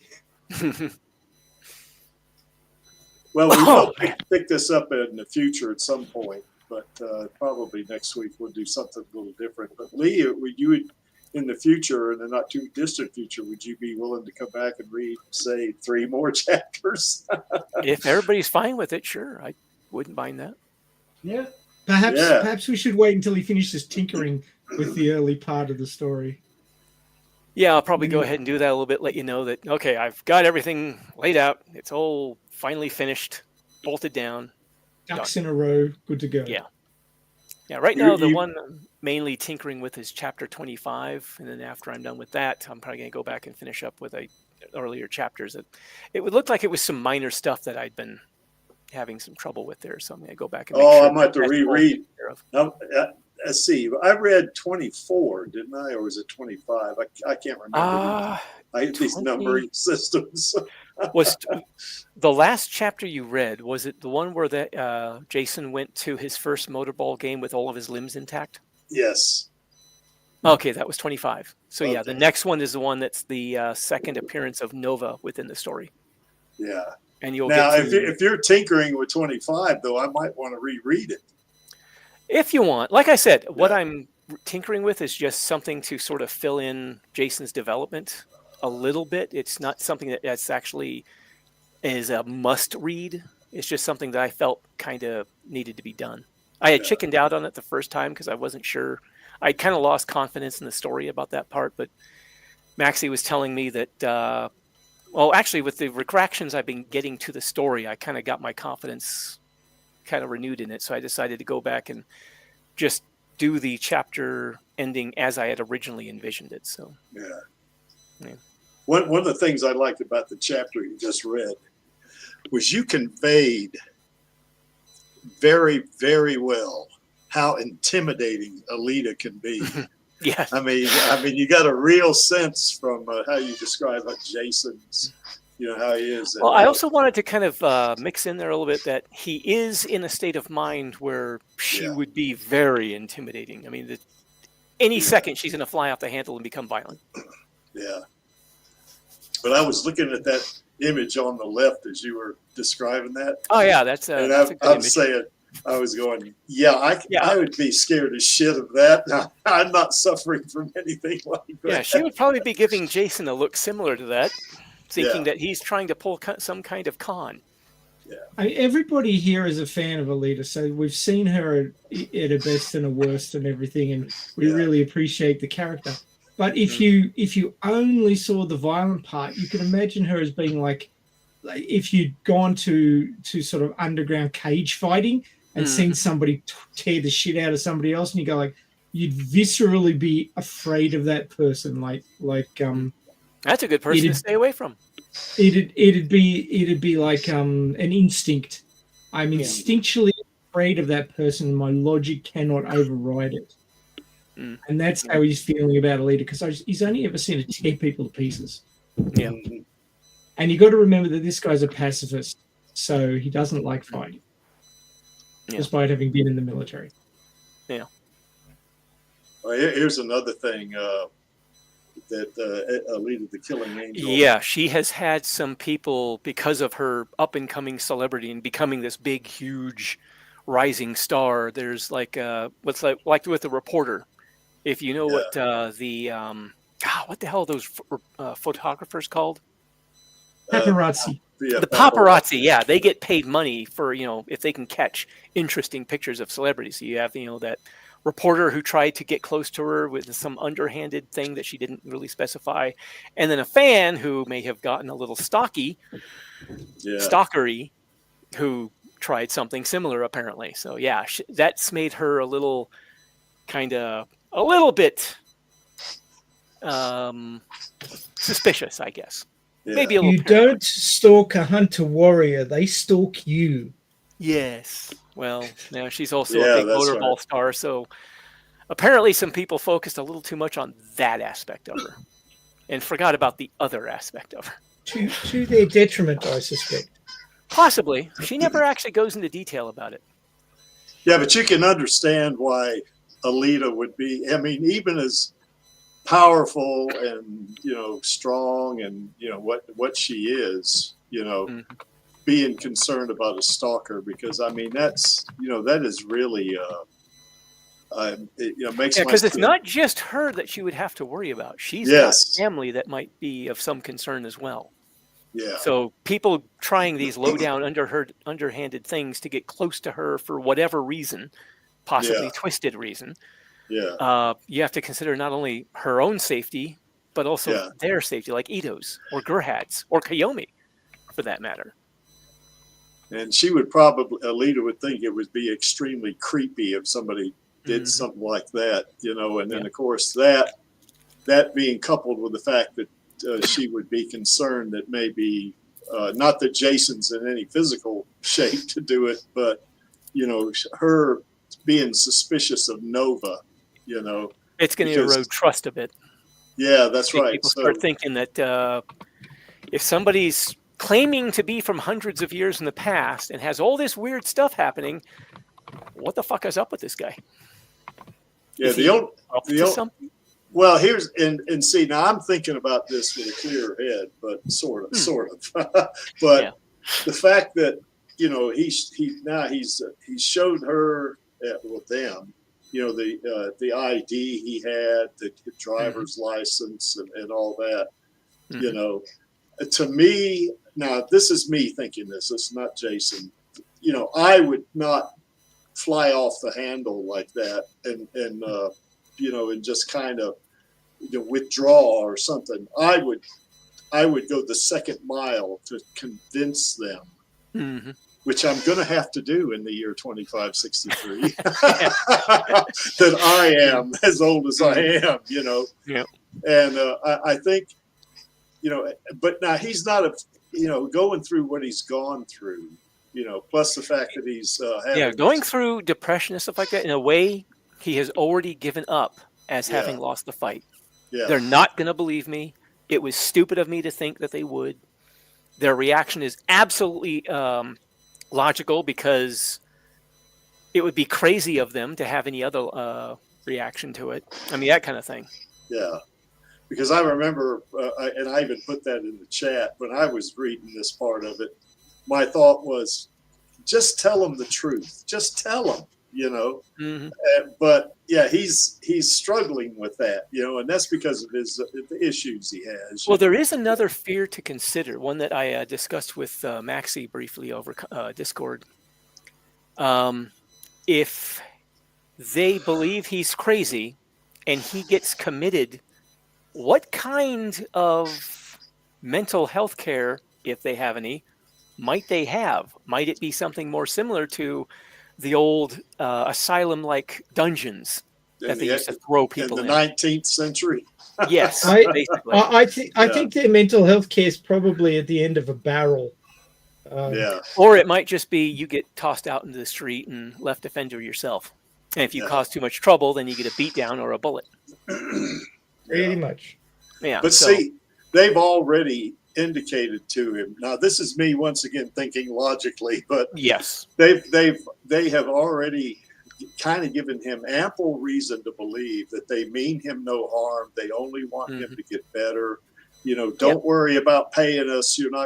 We're not thinking about any of that. And they've fed him, you know, and they've taken care of him, you know. But he is absolutely convinced that the worst is yet to come. Yeah. There's no way the worst isn't yet to come in a place like Iron City with what he has seen of it. Yeah, that's right. There's no way people are as kind as they're actually trying to make themselves out to be. Yeah. There's no way. Well, in his mind. In his mind, yes. Yeah, in my mind, I wouldn't be thinking that. Now, who knows how anybody would react in that circumstance? Yeah. You know, I mean, I think if I were in my current, you know, healthier state of mind, I would probably be on my guard, but I'd probably be willing to say, okay, well, let's give it a try here. Yeah, that would have been my thought as well. You know, is say, if you don't believe me, look at my driver's license. You know, which she did, and then she went off. Yeah, then she went nuts.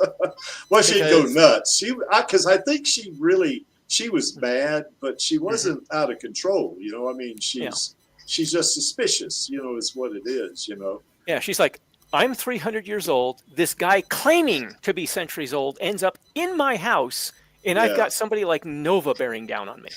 Yeah. And this guy's got a bunch of really weird stuff going on with cybernetics and electromagnetic sensors. Yeah. What is this all about? So she's kind of, you know, a little paranoid, kind of thinking. See, my thing is, though, knowing that he has no options, you know, in terms of being able to survive. My thought was, I would say, okay, if you don't believe me, just watch, you know, we'll see, you know, and then, you know, I think that would be, you know, hopefully that would be something that might be maybe convince them in the future. Of course, I don't want to spoil because it's going to get real interesting here in the next few chapters. So, and it's going to also be comical too. But that's as far as I'm going to go. With that, I tried to put a little bit of humor in there, so there's going to be some of that mixed in, hoping it's, you know, it lands with people and is entertaining. But yes, he's suddenly unable to fend for himself. And he's stuck in this clinic with people he has no idea if he can actually trust them or not. And one of them he knows is capable of shocking levels of violence. And being a bounty hunter has no problem killing people. Yeah. Yeah. So there's a. Plus, he's stuck in somewhat of an alien environment for him. Yes. To borrow a line from Arnold Schwarzenegger in True Lies, but they were all bad. Yeah. Have you killed anyone? Yes. But they were all bad. Yeah, I love that line. Oh, gosh. Yes. She is not the center of everyone's universe, but she has had some shit happen that's made her a little on edge. Yeah, and you can't blame her, you know, because I tried to make it so that, you know, it didn't make her out to be some kind of narcissist or something. Just some shit's happened, and now this weird shit is also happening, and it just so happens to happen in her house. Yeah. With all the other stuff that's happened, it's kind of like, I'm kind of a little paranoid here. Well, you know, the thing of it is too, though, is with Jason, you know, if she's probably fearing maybe he's somewhat of a stalker or something like that. Or maybe where he's some that kind would- of a plant Yeah, that it could Nova's be. planning to do something with. For sure. But what I'm thinking though is that that is a hell of a way to get close to somebody. Yes. By having your arm and leg. Well, you do remember that guy from the manga at the motorball game?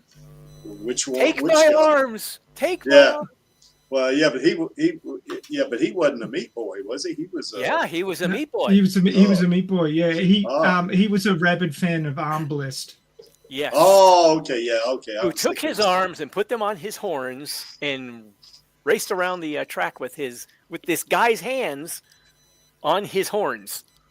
Yeah. So who knows how whacked out somebody could end up being over this sport. Yeah.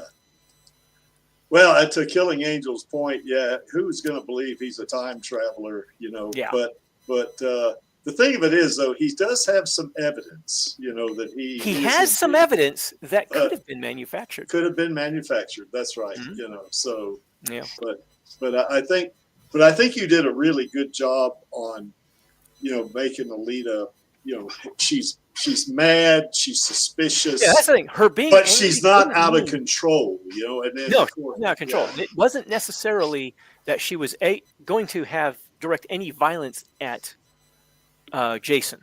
It's Yeah. just she was angry because it seemed like this is just another weirdo who might be pulling some kind of scheme, and she was, kind of sick of it. Yeah. So she and Ito got into an argument over it. Jason took that as a sign that, well, gig's up, time for me to go. So Do you- you know, do you know what this- He threw his hands up and just went, "I'm out. I'm sick Yep. of this shit. Nobody But this- believes me. I'm Fuck it, in a I'm really bailing." bad-" Well, here's the That's thing, though. What this also reminded me of a little bit was, if you remember in the Avengers: Age of Ultron, where I guess Vision first comes out of that cocoon thing he was in, and they're all questioning him. How do I know you're not Ultron? How do you know? And he said, "How do I know you're not a monster?" He said, "I don't know if I was actually a monster or not. I wouldn't know it." But then he picks up Thor's hammer and Yeah. hands it to him and says, "But we have to go." Mhm. And then the rest of them just kind of look at, holy shit. Oh, okay. Yeah, You're all worthy. right, I see. yeah. Yeah, okay. So, yeah. But yeah, I guess a driver's license would not have the same effect on somebody like Yeah, I mean, that, He's yeah, there is a little bit of that. I mean, I think she would understand some of that. She has seen people get hurt, so she knows that they can get hurt and understands that it is traumatic. Yeah. But yeah, she's actually, from what I remember in the novelization, at any rate, she was never quite able to sympathize completely. Yeah. She could a little bit, but completely with people's hesitancy to become a full cyborg, because for her it's like it's a great thing. Yeah, You it's get a all this tool. power, the strength. It's a complete upgrade. I mean, Yeah. that's what she's been her entire life. So people like when Hugo freaked out over it, she knew he was hurting. Yeah. She was trying to comfort him and provide support for him, but she didn't quite understand why he found it so repellent. Well, there's a famous 20th century philosopher named Alan Watts that would say that one of the things that humans can struggle with is they can have ideas about something, Mhm. but like they don't have the realization. For example, Mhm. you might have an idea that the fire is hot, Mhm. but you stick your hand in that fire, you have the realization that fire Yeah. is hot. And I think that's where she's coming from. She doesn't Yeah. have a realization of what it's like to lose flesh limbs. Yeah. Because for her, if she loses a leg or an arm, well, in a berserker body, of course, it gets repaired. But Yeah. but say in her motorball body, it's like the body Maxie likes. If one of her limbs gets damaged, they just replace it. Yeah. Goes into the pit area. There might be a little bit of pain, but she can easily deal with that. Other than Yeah. that, it's a Yeah. part to be replaced. Yeah. So I haven't guys, I'm gonna have to personally. go. I'm getting really sleepy. So Oh, no problem. all right. You have a good Okay. night. I'll catch you guys next week, Rob. I'll probably tomorrow. See ya. Night, Vladdy. All right, Bloody. Bye. Good night. Yeah, I was going to Yes, tell indeed. Killing Angel, I haven't personally known anybody, but I did do a lot of research into interviews with people who have, and I did learn a few surprising things. One of them was, as much as I knew that it did hurt and it did cause some psychological trauma to lose a limb, I was surprised to learn that it was actually on par with losing a loved one, the level of grief that somebody can go through. Mhm. One of the channels that actually helped me with that was Footless Joe, was a young woman who actually lived here in I've Colorado for a while. Yeah, I remember her. Yeah. Yeah, I think she's moved down to Pueblo, although I think she Yeah. might live in the spring still. I'm not sure. But she has a YouTube channel where she put out a lot of videos that Yeah. discussed the problems behind losing a limb, some of the problems with prosthetics, keeping up to date on them, how much it costs to keep up to date on them. It's like $70,000 just for the one lower leg and foot that she has to deal with. Yeah. Some of the feelings that she had to deal with, the emotions she had to go through. There was that one guy I think I've mentioned a couple times who he had lost a limb, and then 2 years down the road, he's having fun with his family, and then he suddenly just explodes in anger, just goes off on them for no reason. And it even just shocked him when it happened because of, all of the psychological scars. And that's what Jason did. Mm-hmm.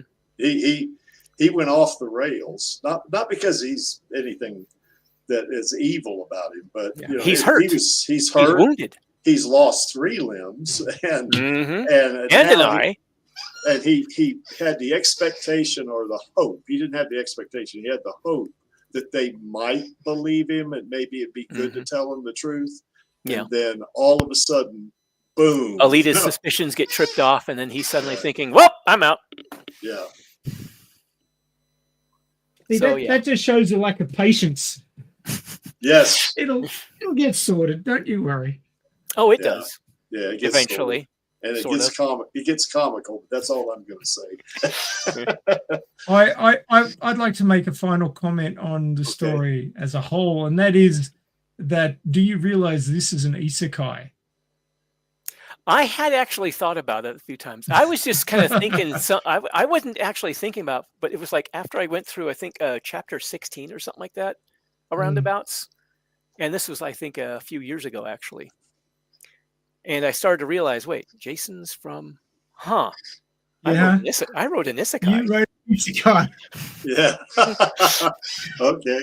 An isekai where the protagonist gets a shit kicked out of him. That's right. This is no OP story. Yeah. Yep. This is a UP story. Yeah. Well, anyway, Smendrick, you got any final thoughts? Oops. Sorry, wait a second.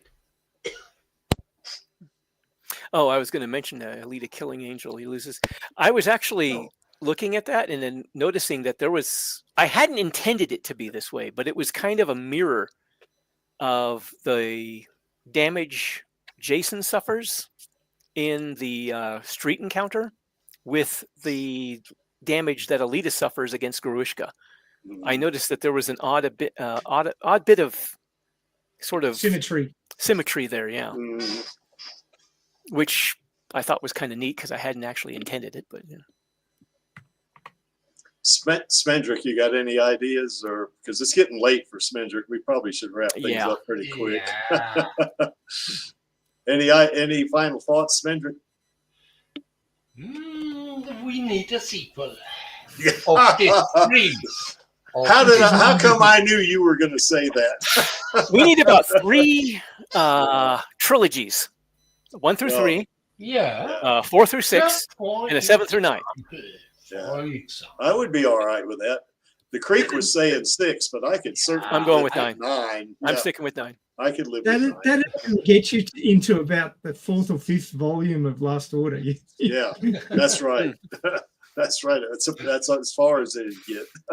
No, thanks, Lee. It's a great thing. I'm glad you guys are enjoying it. Oh yeah, I enjoy reading it. You know, I haven't had a chance to read it the last couple of weeks, but you know, Well, you've been busy with real life. That kind of takes Yeah. precedence there. Well, maybe.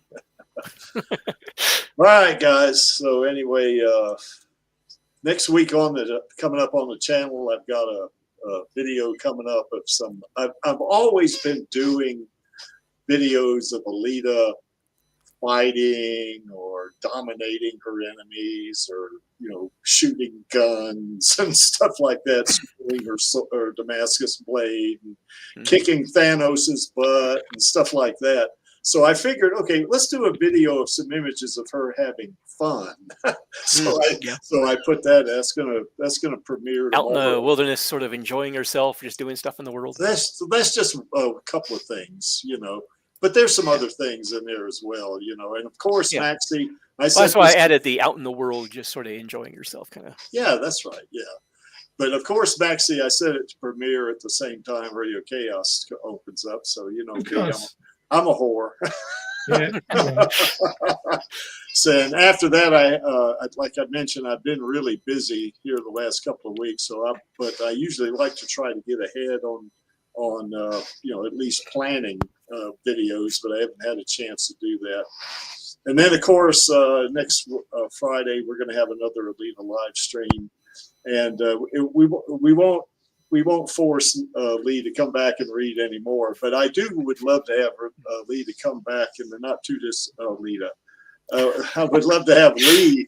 I got so excited listening to this. It's something about listening to the author read the story. That's what's really cool. Yeah. But we're going to have a Alita live stream next week, and of course, I don't have a topic yet, so that's the way that works. So, which is not unusual for me, And I know hopefully Angelus will be able to join us next week. He also has a very weird schedule, so. What's this? Alita Killing Angel says, it's been a great reading, Lee. Thanks, Lee. Looking forward to the continuation. I can't put it down. Go to need a rehab. Okay. All right. Did we miss anything, you guys? Except I know what Spendrick's going to say. We're missing the sequels. And Maxie would say that as well. What I'm missing is chapter 29, Haley. Hey, I got to go back. I got to go back and reread chapter 25 and then pick it up. So.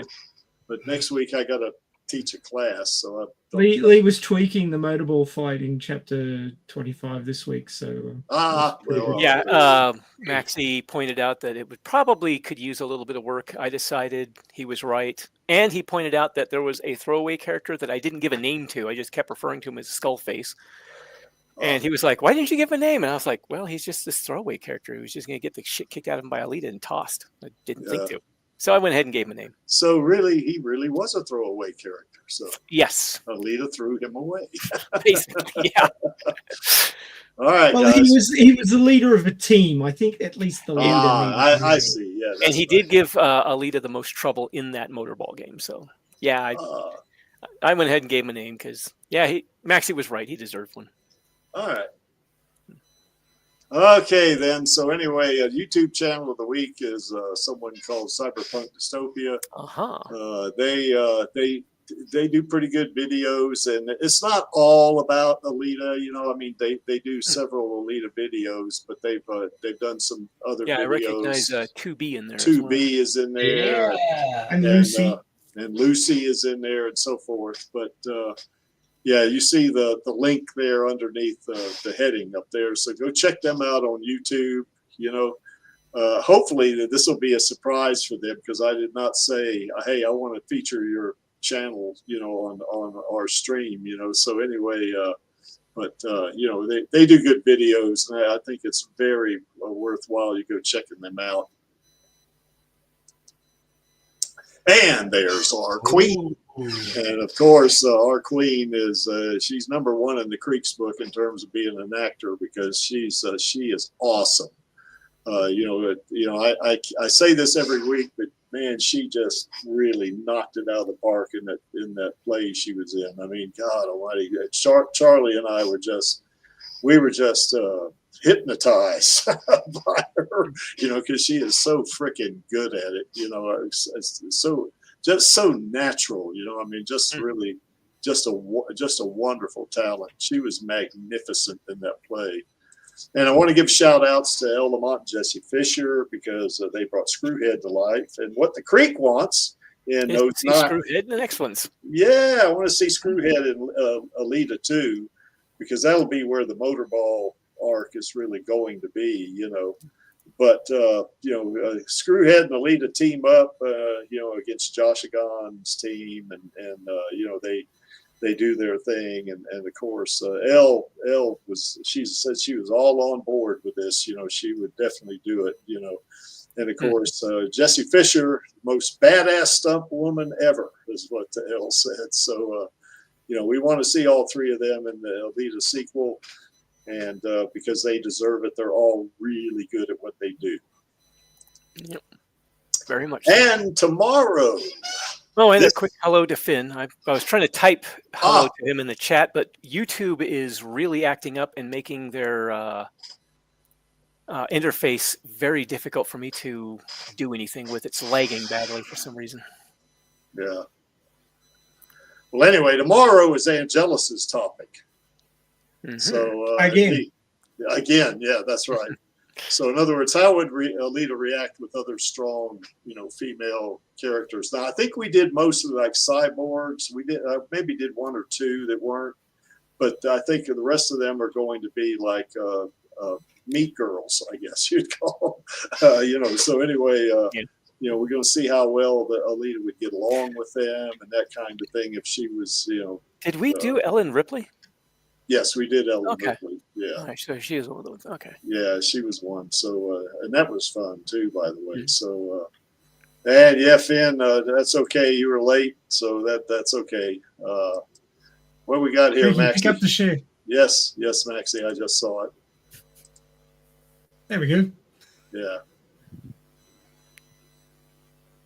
Okay. Yeah. So anyway, there it is. I'll add that to the. Did you update the YouTube channel? Already done. Nice. Okay. So I did it while I was listening. Cool. So anyway, I'll put that in the presentation too. Not that one, but the other one. So anyway, yeah, check us out for that one. We're gonna have a lot of fun with this.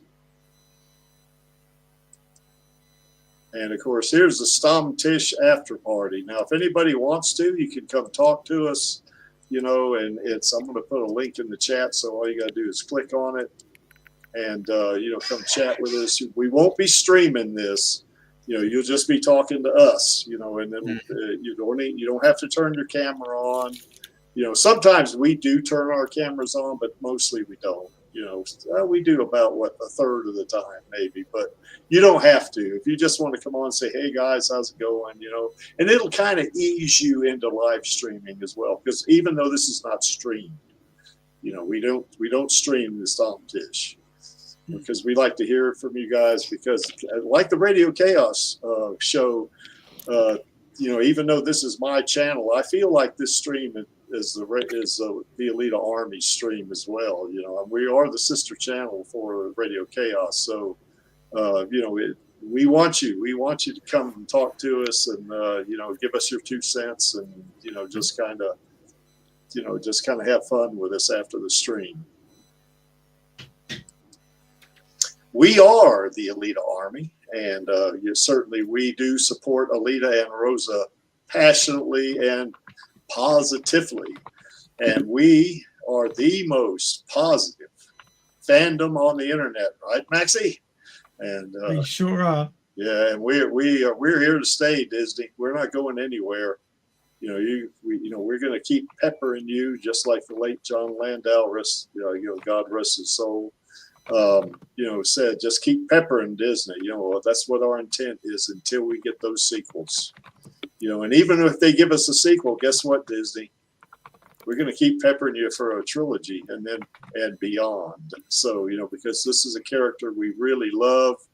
We really also love our queen. We think she's great. She deserves it. She should play the character that she loves to play, So And she said she would play this Alita for the rest of her life, you know. So that's a commitment Disney should take very seriously, you know. And of course, if they would just give us the sequels, they would make money on this, you know, because they've got over 250,000 PR types, you know, because you know how word of mouth works on movies. That would be, look at the word of mouth they would have on this one, you know. So anyway, you know, we definitely want that sequel, and the Creek is going to keep making videos and doing live streams, and I know Radio Chaos is going to continue to do it until we get those sequels, and then we're still not done.